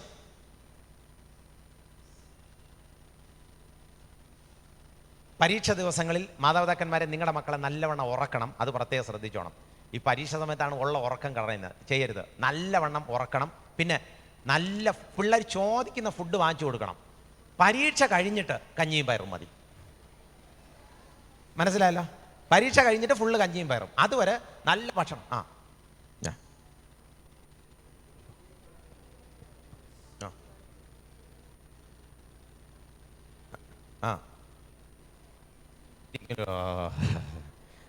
കട്ടിലിരുന്നാൽ മാത്രമല്ല കസേരയിലിരിക്കുമ്പോഴും ഉറക്കം വരാറുണ്ട്. എന്താണ് ചെയ്യണമെന്നാണ് ചോദ്യം. വളരെ നല്ല ചോദ്യമാണ്. 2-3 കാര്യങ്ങൾ ശ്രദ്ധിച്ചാൽ മതി. ഒന്ന്, നിങ്ങളുടെ ടൈം ടേബിൾ, അതായത് രാത്രി ഉറങ്ങുമ്പോൾ മക്കളെ നിങ്ങൾ തീരെ ലേറ്റായിട്ട് ഉറങ്ങാതിരിക്കുക. That is a best way. അതായത് 10 o'clock is the best time. 10 മണിക്ക് ഉറങ്ങുക. രാവിലെ ഉണരുമ്പോൾ പരമാവധി നേരത്തെ ഉണരുക. പിന്നെ നമ്മുടെ ശരീരത്തിനൊരു പ്രത്യേകതയുണ്ട്. അമ്മമാരോട് പറയുകയാണ്, മക്കൾ ഉറങ്ങുന്നതിന് 4 മണിക്കൂർ മുമ്പ് ഭക്ഷണം കൊടുക്കണമെന്നാണ് സാധാരണ പറയപ്പെടുന്നത്. അതായത് ഞങ്ങളൊക്കെ ഭക്ഷണം കഴിക്കുന്ന 6-7 മണിയാകുമ്പോൾ രാത്രിയത്തെ ഭക്ഷണം കഴിച്ചിരിക്കും. അപ്പോഴത്തേക്കും പതുക്കെ നമ്മുടെ ശരീരം ഉറക്കത്തിൻ്റെ ഇതിലോട്ട് പോകും. ഭക്ഷണം കഴിയുമ്പോൾ നമ്മുടെ ശരീരം ഇതെല്ലാം ഒന്ന് അരച്ച് റെഡിയാക്കി പോകേണ്ടിടത്തൊക്കെ വിടാനും പിന്നെ വൈറ്റമിൻ എല്ലാം. അപ്പോൾ ഈ ഡൈജഷൻ നടക്കുന്ന ആ സമയം ഇരുന്ന് പഠിച്ചോളണം. പഠിച്ചൊരു 10 മണിയാകുമ്പോൾ ഓട്ടോമാറ്റിക് നിങ്ങൾ ഉറക്കത്തിലോട്ട് പോകും. 10 മണിക്ക് ഉറങ്ങിയാനുള്ള ഒരു ഗുണം, നമ്മുടെ ശരീരത്തിന് അതിരാവിലെ വിശപ്പുണ്ടാകും. അപ്പോൾ രാവിലെ എഴുന്നേക്കും. രാവിലെ 4 മണിയാകുമ്പോൾ നമ്മുടെ ശരീരം പറയും എനിക്ക് വിശക്കുന്നെന്ന് പറഞ്ഞ് നമ്മളെ എഴുന്നേൽപ്പിക്കും. അത് നമ്മുടെ ശരീരത്തിൻ്റെ ഒരു ഗുണമാണ്. അപ്പോൾ രാവിലെ ഉറക്കവും എഴുന്നേൽക്കുന്ന ആ ടൈം, സ്ലീപ്പിംഗ് ടൈം ശ്രദ്ധിക്കുക. അതാണ് ഒന്നാമത്തെ കാര്യം. 2, നിങ്ങളുടെ ഉറക്കം ഡിസ്റ്റർബ് ആകുന്നെങ്കിൽ അത് ചിലപ്പോൾ പിറ്റേ ദിവസത്തെ പഠിക്കുന്ന സമയത്ത് ഉറക്കം വരും. ഉറക്കം ഡിസ്റ്റർബ് ആകുക എന്ന് പറഞ്ഞാൽ ശ്രദ്ധിച്ചോണം, കട്ടിലെന്ന് പറയുന്നത് ഉറങ്ങാനുള്ളതാണ്. അതിനകത്ത് കളിപ്പാട്ടങ്ങളോ അതും ഇതും എല്ലാം കൊണ്ടിട്ട് കട്ടിൽ നല്ല നീറ്റ് ആൻഡ് ക്ലീൻ ആയിട്ട് ഇട്ടിരിക്കണം എപ്പോഴും. അത് അമ്മമാർ ശ്രദ്ധിച്ചോണം. ആഴ്ചയിൽ 2 പ്രാവശ്യമെങ്കിലും ഈ ബെഡ്ഷീറ്റ് ഒന്ന് മാറ്റുന്നത് നല്ലതാണ്. ഇത് ഇന്ത്യയുടെയും ഭൂലോക ഭൂപടത്തിൻ്റെ എല്ലാം ഇതിങ്ങനെ കാണാം. കാരണം വർഷം 2ആയി തലകണിയുടെ ആ കവർ മാറ്റിയിട്ട്. പിന്നെ എങ്ങനെ കുട്ടി ഇതിനകത്ത് കിടന്നാൽ എഴുന്നേക്കും? അവൻ മയങ്ങി അടിച്ച് കിടക്കുകയാണ് ആ നാറ്റം കാരണം. അതുകൊണ്ട് ആഴ്ചയിൽ 2 പ്രാവശ്യമെങ്കിലും ഇത് മാറ്റിക്കൊണ്ടേയിരിക്കണം. ഇറുകിയ വസ്ത്രങ്ങളിട്ട് കുഞ്ഞുങ്ങൾ ഉറങ്ങരുത്. അത് ചിലപ്പോൾ ചില പിള്ളേരുണ്ട് ജീൻസ് പാൻറ്റ് അത് തന്നെ ഇട്ടിട്ട് ഉറങ്ങും. രാവിലെ അത് തന്നെ ഇട്ടിട്ട് സ്കൂളിലും പോകും, പിന്നെ അത് തന്നെ ഇട്ടിട്ട് വീണ്ടും ഉറങ്ങും. ഇവന് മാസത്തിലൊന്ന് ഈ സാധനം അരയിന്ന് താഴെ പോകത്തുള്ളൂ. ഡോക്ടർ പറഞ്ഞു മാസത്തിലൊന്ന്, അതുകൊണ്ട് ഇവൻ മാസത്തിലൊന്ന് ഇതൊക്കെ ഊരത്തുള്ളൂ. അങ്ങനെ ചെയ്യരുത്. ഊരേണ്ടത് ഊരിയിടാനും കഴുകേണ്ടത് കഴുകാനും പിള്ളേരോടെല്ലാം പറയാണ്. പ്രത്യേകിച്ച് പെൺപിള്ളേർ ഹൈജീൻ ഈ നാളുകളിൽ വളരെ പൂറാണ്. പല സ്ഥലങ്ങളിൽ പോകും, വെള്ളം കാണുന്നതേ പിള്ളേർക്ക് കലിയാണ്. നേരെ ചവ കുളിക്കത്ത് പോലുമില്ല, നാറ്റം വച്ച് ചില പിള്ളേരുടെ എന്നിട്ട് മറ്റേ ഇതൊക്കെ തേച്ച് അടിച്ച് കൊണ്ട് നടക്കുന്ന നടപ്പുകൊണ്ട് ഞാൻ പറഞ്ഞ മനസ്സിലായ? പെൺപിള്ളേർ പറ്റുകയാണെങ്കിൽ 2 നേരം കുളിക്കണം. ഇപ്പോഴത്തെ പിള്ളേർ പറയുന്നതെന്ന് പറയുമോ, തലമുടി ഉണങ്ങത്തില്ല എന്ന്. പണ്ടത്തെ അമ്മച്ചിമാർ പണ്ടത്തെ അമ്മച്ചിമാരല്ല ഇപ്പോഴമ്മച്ചിമാരായവർ പണ്ട് അവർ സ്കൂളിൽ പഠിച്ചുകൊണ്ടിരുന്നപ്പോൾ അവരും കുളിച്ച് 2 നേരം. അവർക്ക് ഈ തലമുടിയും ഉണ്ടായിരുന്നു, ഒരു കുഴപ്പമില്ലായിരുന്നു. തല നല്ലവണ്ണം നനഞ്ഞ് തന്നെ കുളിക്കുന്നത് ഏറ്റവും ബെസ്റ്റാണ്. തല തണുക്കണം. തല തണുത്താനുള്ള ഒരു ഗുണം എന്നുള്ളത് ശ്രദ്ധിച്ച് കേട്ടോണം. ഈ ഇന്ത്യയിൽ ഇന്നുള്ളതിൽ വച്ച് ഏറ്റവും ആകർഷിക്കപ്പെടുന്ന ചില പുരാവസ്തു സംവിധാനങ്ങളുണ്ട്. താജ്മഹൽ, നമ്മുടെ തിരുവനന്തപുരത്തുള്ള തിരുവനന്തപുരത്തുള്ള പത്മനാഭപുരം കൊട്ടാരം, ഇതൊക്കെ അന്ന് പണിതവർ എൻജിനീയറിങ്ങിൻ്റെ ഒരു സാധ്യതയും ഇല്ലാതിരുന്നിട്ട് പോലും കൃത്യതയോടെ ഇതൊക്കെ വച്ച് പണിയാനുള്ള കാരണം അന്നത്തെ അവരുടെ തലച്ചോറിൻ്റെ പ്രത്യേകതയാണ്. എന്ന് പറഞ്ഞാൽ അവർ സിസ്റ്റമാറ്റിക് ആയിരുന്നു. വെള്ളത്തിൽ മുങ്ങി കുറേ സമയം കുളിച്ച് തല തണുത്ത് അങ്ങനെ. അപ്പോൾ അത് ബ്രെയിനിനെ നല്ലവണ്ണം ക്രിയേറ്റീവായിട്ട് ചിന്തിപ്പിക്കും. ഇന്നത്തെ എൻജിനീയേഴ്സ് പണിത പാലാരിവട്ടം പാലത്തിൻ്റെ 3ാമത്തെ കാലം ഇപ്പോഴും ആടിക്കൊണ്ടിരിക്കുന്നതെന്നാണ് പറയുന്നത്. കാരണം ക്രിയേറ്റീവ് തിങ്കിങ് കുറഞ്ഞു പോയി. അപ്പം നല്ലവണ്ണം കുളിക്കണം. ചില പിള്ളേരുണ്ട് മറ്റേ ബംഗാളി ചുവരിൽ വെള്ളം നനയ്ക്കുന്ന പോലെ വെള്ളം കോരി ഒറ്റ ഒഴി ബാക്കിലോട്ട് തിരിഞ്ഞ് ബാക്കിലോട്ട് ഇവിടെ ഒരു ഒഴി, എന്നിട്ട് പുറത്തോട്ട് ചാടി വന്നിട്ട് പറയും അമ്മ ഞാൻ കുളിച്ചെന്ന്. നേരെ ചവ കാലും തലയും പോലും നനഞ്ഞിട്ടില്ല. നല്ലവണ്ണം കുളിക്കണം. ഡെയിലി വസ്ത്രം അലക്കുന്നിടത്ത് അലക്കാൻ കൊണ്ടിടണം. അമ്മമാർ പ്രത്യേകം ശ്രദ്ധിച്ചോണം. നിങ്ങളുടെ മക്കൾക്ക് ഒരു കാരണവശാലും 4ാം ക്ലാസ് കഴിഞ്ഞ ഒറ്റ കുട്ടികൾക്കും നിങ്ങൾ വസ്ത്രം കഴുകി കൊടുക്കരുത്. അവരുടേത് അവർ തന്നെ കഴുകട്ടെ. നടന്നത് തന്നെ. യഥാർത്ഥത്തിൽ നമ്മുടെയൊക്കെ കാലഘട്ടത്തിൽ ഇവിടെ പഞ്ചായത്ത് കിണറ്റുണ്ടായിരുന്നു. എല്ലാം കൂടെ കൊണ്ടിട്ട് അടിച്ച് കഴുകി വൃത്തിയാക്കി. ഇന്നാണെങ്കിൽ ഈ സാധനം ഒന്ന് തുറന്നു വെച്ച് മിണ്ടാതെ അറ്റൻഷൻ നിന്നാൽ മതി, തലയിൽ കൂടെ വെള്ളം വീഴും. എന്നാൽ ഇവന് നനയാൻ നാണക്കേട്. അതുകൊണ്ട് പിള്ളേർ ചെയ്യുന്ന ജോലി മാതാപിതാക്കന്മാരെ നിങ്ങൾ ചെയ്തു കൊടുക്കരുത്. അവർ ചെയ്യേണ്ടത് അവർ തന്നെ ചെയ്യണം. വർഷത്തിൽ 1 or 2 പ്രാവശ്യം വാരി കൊടുത്താൽ മതി. ഇത് കോളേജിൽ പഠിക്കുന്ന കുട്ടിക്കും ബാക്കിൽ നിന്ന് ഓടി നടക്കും. തിന്നടി തിന്നടി തിന്നടി തിന്നടി തിന്നടി എന്ന് പറഞ്ഞിട്ട്. കഴിഞ്ഞ മാസം ഒരു പയ്യനെയും പെൺകുട്ടിയും കൗൺസിലിങ്ങിന് കൊണ്ടുവന്നു. ഈ പെൺകുട്ടി പറയുകയാണ് എൻ്റെ ഭർത്താവിന് എന്നോട് ഒട്ടും ഇഷ്ടമില്ല. ഞാൻ ചോദിച്ചു എന്തോ കാര്യം, നിന്നെ എടുത്തിട്ട് അടിക്കുമോ ഇടിക്കുമോ? ഇല്ല സാറേ എനിക്ക് വാരി തരത്തില്ല. ഞാനൊടുവിൽ ഈ ഭർത്താവിനോട് പറഞ്ഞു വല്ലപ്പോഴും മാസത്തിലൊന്ന് സ്നേഹമുള്ളപ്പോൾ വാരി കൊടുക്കണം. ഉടനെ പുള്ളി ചോദിക്കുക സാറേ മാസത്തിലൊന്നാണെങ്കിൽ കുഴപ്പമില്ല, ഇത് രാവിലെ ഉച്ചയ്ക്കും രാത്രി 3 നേരവും വാരി കൊടുക്കണം, എൻ്റെ ഗതി എന്തൊരു സാറേ എന്ന്. പിന്നെ ഈ പെൺകുട്ടി പറയുന്നത് ശരിയാണ് സാറേ, എനിക്ക് വാരി തന്നാലേ എനിക്ക് ഇഷ്ടപ്പെടത്തുള്ളൂ. കാരണം ഈ കല്യാണ പ്രായത്തിയ കുട്ടിയെ ഈ അമ്മ വാരിക്കൊടുത്ത് നാശമാക്കിയിട്ടിരിക്കുന്നു. ചെയ്യരുത്. അടുത്ത് ഇതിൻ്റെ കൂടെ അങ്ങ് പറഞ്ഞു പോവുകയാണ്. 3 വയസ്സ് കഴിഞ്ഞാൽ പിള്ളേരെ കൂടെ കിടത്തരുത്. മാതാപിതാക്കന്മാരുടെ കൂടെ മാറി കിടന്നോളാം. പറഞ്ഞേട്ടാ.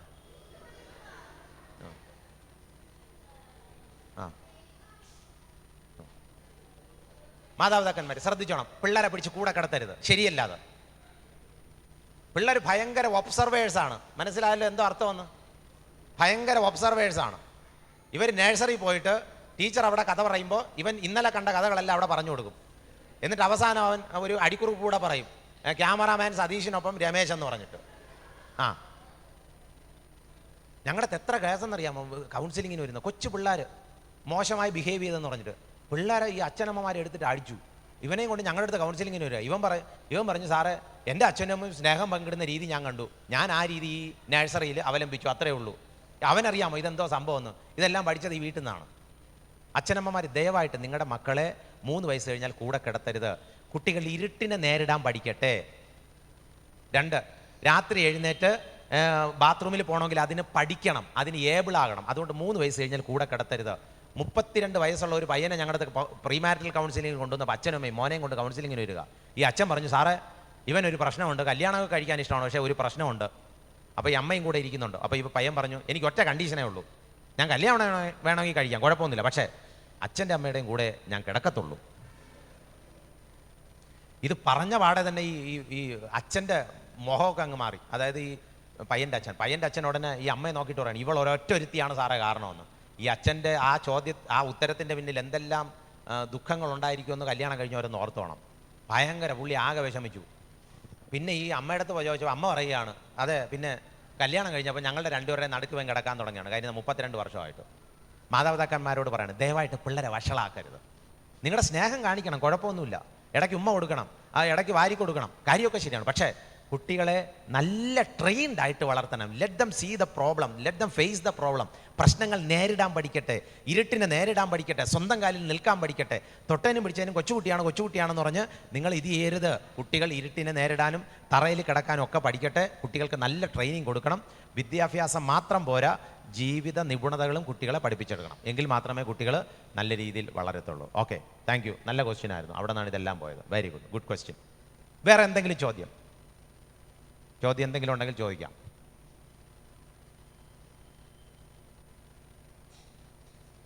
മറ്റ് ചോദ്യങ്ങളൊന്നും ഇല്ല എന്ന് ചിന്തിക്കുന്നു. എന്തായാലും ഇത്രയും സമയം ഇവിടെ കഴിച്ചാലാ ഇരുന്നോ? നല്ല ചോദ്യം. ഇതിനകത്തുള്ളത് നമ്മൾ കഴിക്കുന്ന ഭക്ഷണ പദാർത്ഥങ്ങൾ മിക്കവാറും രാത്രി 9 മണി 10 മണിക്കായിരിക്കും നമ്മുടെ വീട്ടിൽ ഭക്ഷണം തന്നെ എല്ലാം റെഡിയായി വരുന്നത്. അതിൻ്റെ ഒരു പ്രശ്നം എന്നുള്ളത്, ഇത് കഴിച്ചു കഴിഞ്ഞാൽ ഇത് ഡൈജസ്റ്റ് ചെയ്യാൻ എടുക്കുന്ന സെയിം ടൈമിൽ കുറച്ച് ഒരു 4 മണിക്കൂറാണെങ്കിലും എടുക്കും. അത് കഴിഞ്ഞ് നമ്മൾ ഒരു ഉറക്കത്തിലേക്ക് പോകത്തുള്ളൂ. അപ്പോഴേ രാത്രി 2 ആയിരിക്കും. പിന്നെ നല്ല ഉറക്കം, ഡീപ്പ് സ്ലീപ്പ് കിട്ടുന്ന ചിലപ്പോൾ 6 മണിക്കായിരിക്കും. 6 മണിയാകുമ്പോഴാണ് അമ്മ അച്ഛൻ എഴുന്നേൽപ്പിക്കാൻ വരുന്നത്. അപ്പോൾ പിള്ളേർക്ക് അത് കൂടുതൽ ആരോഗ്യ പ്രശ്നത്തിലോട്ട് കൊണ്ടുവരും, ക്ഷീണം വരും. അപ്പോൾ പിന്നെ പകലും ഇരുന്ന് ഉറങ്ങാനായിട്ട് തോന്നും. അതുകൊണ്ടാണ് ഈ ഭക്ഷണം രാത്രി കഴിക്കുന്ന അല്പം നേരത്തെ കഴിക്കാനായിട്ട് പറയുന്നത്. പരമാവധി രാത്രി ഈ നോൺ വെജ് ഒഴിവാക്കിയിട്ട് പയറും കഞ്ഞിയായിരിക്കും ഏറ്റവും ബെസ്റ്റ്. എൻ്റെ വീട്ടിൽ ഇപ്പോഴും പയറും കഞ്ഞിയാണ് രാത്രി. അതുകൊണ്ട് നല്ല ഉറക്കം കിട്ടും. അതെ ആ കുട്ടി പറഞ്ഞതിന് നല്ലൊരു ക്ലാപ്പ് കൊടുത്തോ. Very good, very good. നല്ല ആരോഗ്യമായിരിക്കും. ഈ ചിക്കനും മറ്റേ പൊറോട്ട അത് ഇതൊന്നും രാത്രി കഴിക്കരുത്. പൊറോട്ട വർഷത്തിലൊന്ന് കഴിച്ചാൽ കുഴപ്പമില്ല. കാരണം ഇത് ബംഗാളിയുടെ കയ്യിൽ നിന്ന് വരുന്നതായതുകൊണ്ട് നല്ല രുചിയായിരിക്കും. അതുകൊണ്ട് വർഷത്തിലൊന്ന് മതി. ആ രുചി ഒന്ന് മാറിയിട്ടുണ്ടോ ഇല്ലയോ എന്ന് നോക്കാൻ വേണ്ടി മാത്രം. എപ്പോഴും പൊറോട്ട വാങ്ങിച്ച് കഴിക്കരുത്, വല്ല അസുഖം വന്ന് വീഴും. ഓക്കെ, അതെ തന്നെ. ഓക്കെ, എന്തായാലും മറ്റ് ചോദ്യങ്ങളൊന്നും ഇല്ലയെന്ന് വിചാരിക്കുന്നു. നിങ്ങൾ ഇത്രയും യെസ്, ചോദ്യമൊന്നല്ലല്ലോ? അല്ല, പൊറോട്ട ചോദ്യമൊന്നല്ലല്ലോ ഒന്ന്. അല്ല.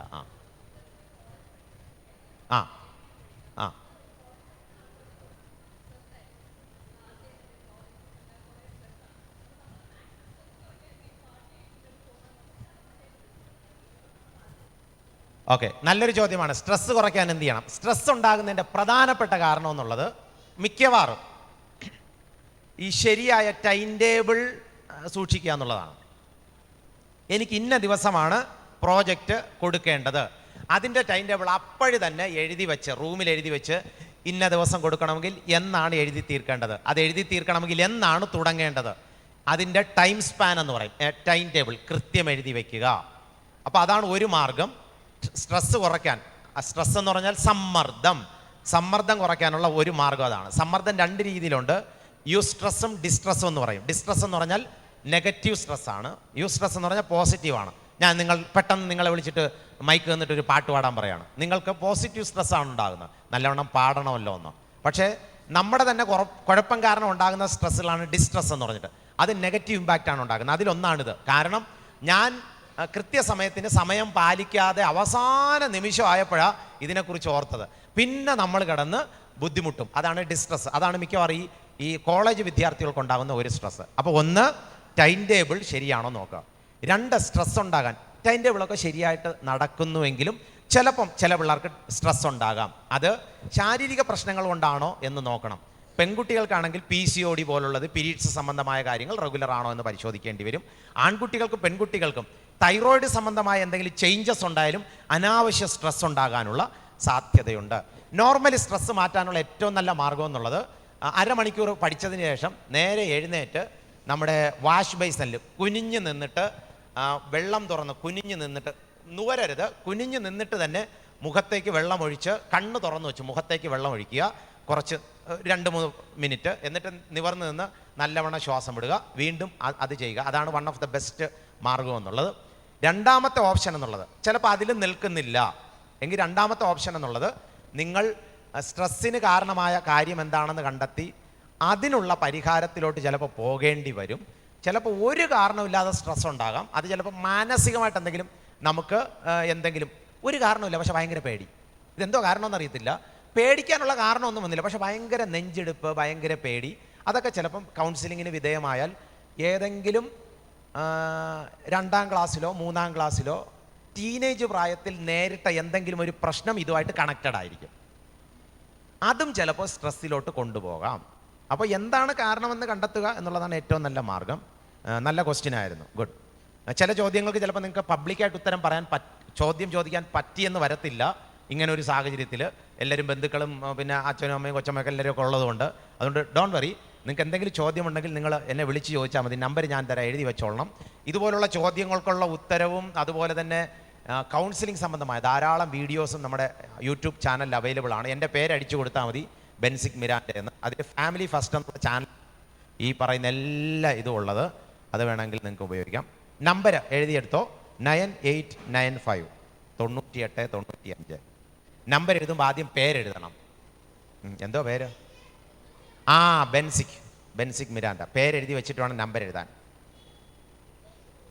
മിരാൻഡ, BENSIC MIRANDA, BENSIC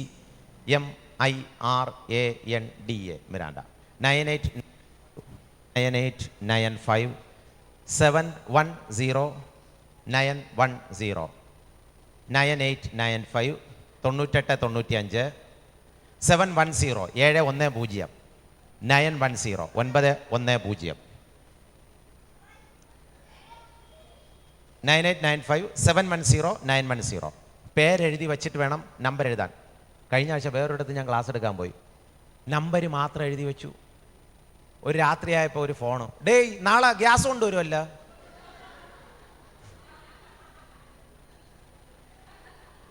എൻ്റെ അവസ്ഥയൊന്ന് ആലോചിച്ച് നോക്കൂ.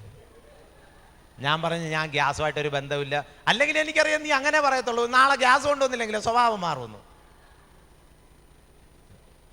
പിന്നെ ഞാൻ എൻ്റെ പേര് പറഞ്ഞു, അയ്യോ സാറേ സോറി സാറേ, സാറാണ് കഴിഞ്ഞ ആഴ്ച ഞങ്ങളുടെ ചർച്ചിൽ ക്ലാസ് എടുക്കാൻ വന്നത്, അപ്പോഴാണ് ഞാൻ നമ്പർ എഴുതി വെച്ചത്, സോറി സാറേ എന്ന്. അപ്പോൾ അതുകൊണ്ട് പേരെഴുതി വെച്ചോളണം, അല്ലെങ്കിൽ വല്ല മറ്റേ പാലുകാരൻ പത്രക്കാരനെന്ന് പറഞ്ഞ് പിന്നെ വിളി തുടങ്ങും. പേരൊന്നുകൂടെ, ബെൻസിക് മിരാൻഡ, BENSIC MIRANDA.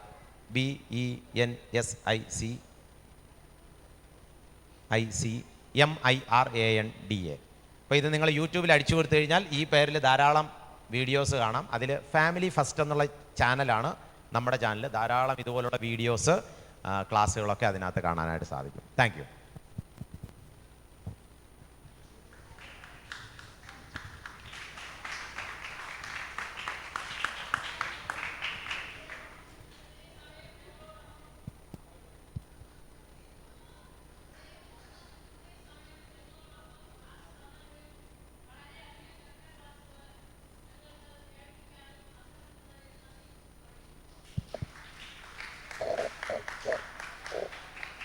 സ്നേഹവും ബഹുമാനമുള്ള അച്ഛൻ, ഇന്ന് ക്ലാസ് കൈകാര്യം ചെയ്ത ബെൻസിക് മിരാൻഡ സാറ്, നമ്മുടെ ബിനു സുശേഷർ, മറ്റ് പ്രിയ അധ്യാപക വിദ്യാർത്ഥികളെ, നമ്മുടെ ആദ്യത്തെ സെമിനാർ ഇന്ന് വളരെ ഭംഗിയായി ഇവിടെ നടക്കുകയുണ്ടായി. ഈ സെമിനാറിൻ്റെ അധ്യക്ഷ പദത്തിലായിരിക്കുന്നത് നമ്മുടെ സഭയിലെ അച്ഛനായിരിക്കുന്ന സുനിൽകുമാർ അച്ഛനാണ്. വാസ്തവത്തിൽ ഇങ്ങനെ ഒരു സെമിനാർ അറേഞ്ച് ചെയ്യാനും അതിന് ആരെ വിളിക്കണമെന്നിട്ടുള്ള നിർദ്ദേശം എല്ലാം നൽകിയത് നമ്മുടെ അച്ഛനാണ്. നമ്മുടെ ക്ഷണം സ്വീകരിച്ച് സൺഡേ സ്കൂളിൻ്റെ ഇന്നത്തെ ഈ സെമിനാറിൽ അധ്യക്ഷ പദത്തിലായിരിക്കുന്ന അച്ഛനെ ഞാൻ സൺഡേ സ്കൂളിൻ്റെയും നിങ്ങൾ ഓരോരുത്തരുടെയും പേരിലുള്ള കൃതജ്ഞത ഞാൻ ഈ സമയം അറിയിക്കുന്നു. ഇന്ന് ക്ലാസ് എടുത്ത ബെൻസിക് മിരാൻഡ സാർ, നേരത്തെ സുജൻ സിംഗ് സാറ് പറഞ്ഞതുപോലെ നിങ്ങൾക്ക് പലർക്കും പരിചയമുള്ളതായിരിക്കും. എന്നാലും സാറിനെ നമ്മൾ ക്ഷണിച്ച സമയത്ത് നമുക്ക് തന്നെ ഒരു ആശങ്കയുണ്ടായിരുന്നു, സാറിനെ കിട്ടുമോ ഇല്ലയോ എന്നുള്ളത്. കാര്യം സൺഡേ സാർ വളരെ തിരക്കുള്ളൊരു ദിവസമാണ്, ചർച്ചിലെല്ലാം ഒത്തിരി പ്രോഗ്രാമുള്ളൊരു സാറാണ്. എന്നാലും സാറിനെ ക്ഷണിച്ചു, സാർ വളരെ സന്തോഷത്തോടു വരാമെന്ന് പറഞ്ഞ് ഇന്ന് വളരെ ലളിതമായിട്ടും സരസമായിട്ടും നിങ്ങൾക്ക് വളരെയധികം മനസ്സിലാകത്തക്ക രീതിയിൽ നല്ല ക്ലാസ് സാറെടുത്തു. എന്തായാലും അത് നിങ്ങളുടെ ജീവിതത്തിൽ വളരെയധികം പ്രയോജനകരമായി തീരും. ഞങ്ങളുടെ ക്ഷണം സ്വീകരിച്ച് ഇന്നത്തെ ഈ സെമിനാറിൽ വരികയും ക്ലാസ് എടുത്ത് സഹായിച്ച സാറിൻ്റെ എൻ്റെയും സൺഡേ സ്കൂളിൽ നിങ്ങൾ ഓരോരുത്തരുടെയും പേരിലുള്ള കൃതജ്ഞത ഞാൻ ഈ സമയം അറിയിക്കുന്നു. അതുപോലെ ബിനു സുശേഷരുണ്ട്. ബിനു സുശേഷരെയും പ്രത്യേകം ഞാൻ പറയേണ്ട കാര്യമല്ല. ഇന്നത്തെ സെമിനാറിൽ പങ്കെടുത്ത ബിനു സുശേഷരെയും ഞാൻ ഈ സമയം കൃതജ്ഞത പറയുന്നു. നമ്മുടെ ഈ സെമിനാർ വിജയം എന്ന് പറയുന്നത് ഇവിടെ ഇരിക്കുന്ന അധ്യാപക വിദ്യാർത്ഥികളാണ്. എന്തായിരുന്നാലും നിങ്ങളെല്ലാവരും ഇത്രയും നേരം വളരെ ക്ഷമയോടുകൂടിയിരുന്ന് ക്ലാസ്സുകളെല്ലാം കേട്ടു. നിങ്ങൾക്ക് സൺഡേ സ്കൂൾ കമ്മിറ്റിയുടെ പേരിലുള്ള കൃതജ്ഞത ഞാൻ ഈ സമയം അറിയിക്കുന്നു.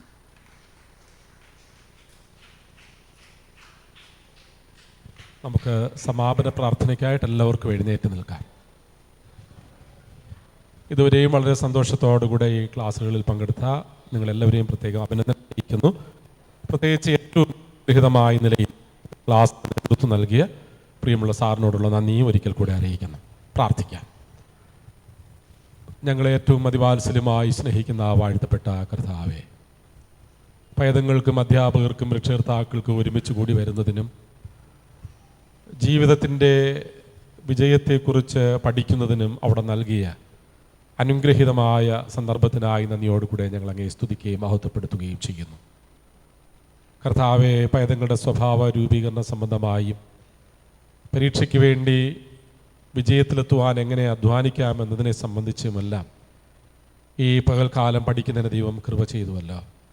പരീക്ഷയ്ക്കായി തയ്യാറെടുക്കുന്ന എല്ലാ കുഞ്ഞുങ്ങളെയും ദൈവകരങ്ങളിൽ ഞങ്ങൾ സമർപ്പിക്കുന്നു.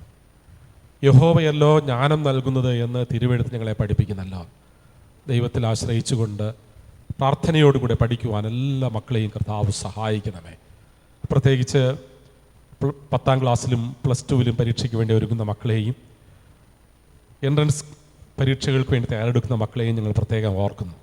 ദൈവം പ്രിയപ്പെട്ട മക്കളുടെ മേലും അവിടുത്തെ കൃപ പകരുകയും ഏറ്റവും നന്നായി പഠിക്കുന്നതിനും പരീക്ഷയിൽ ഉന്നത വിജയം നേടുന്നതിനും കർത്താവ് എല്ലാ മക്കളെയും സഹായിക്കണമേ.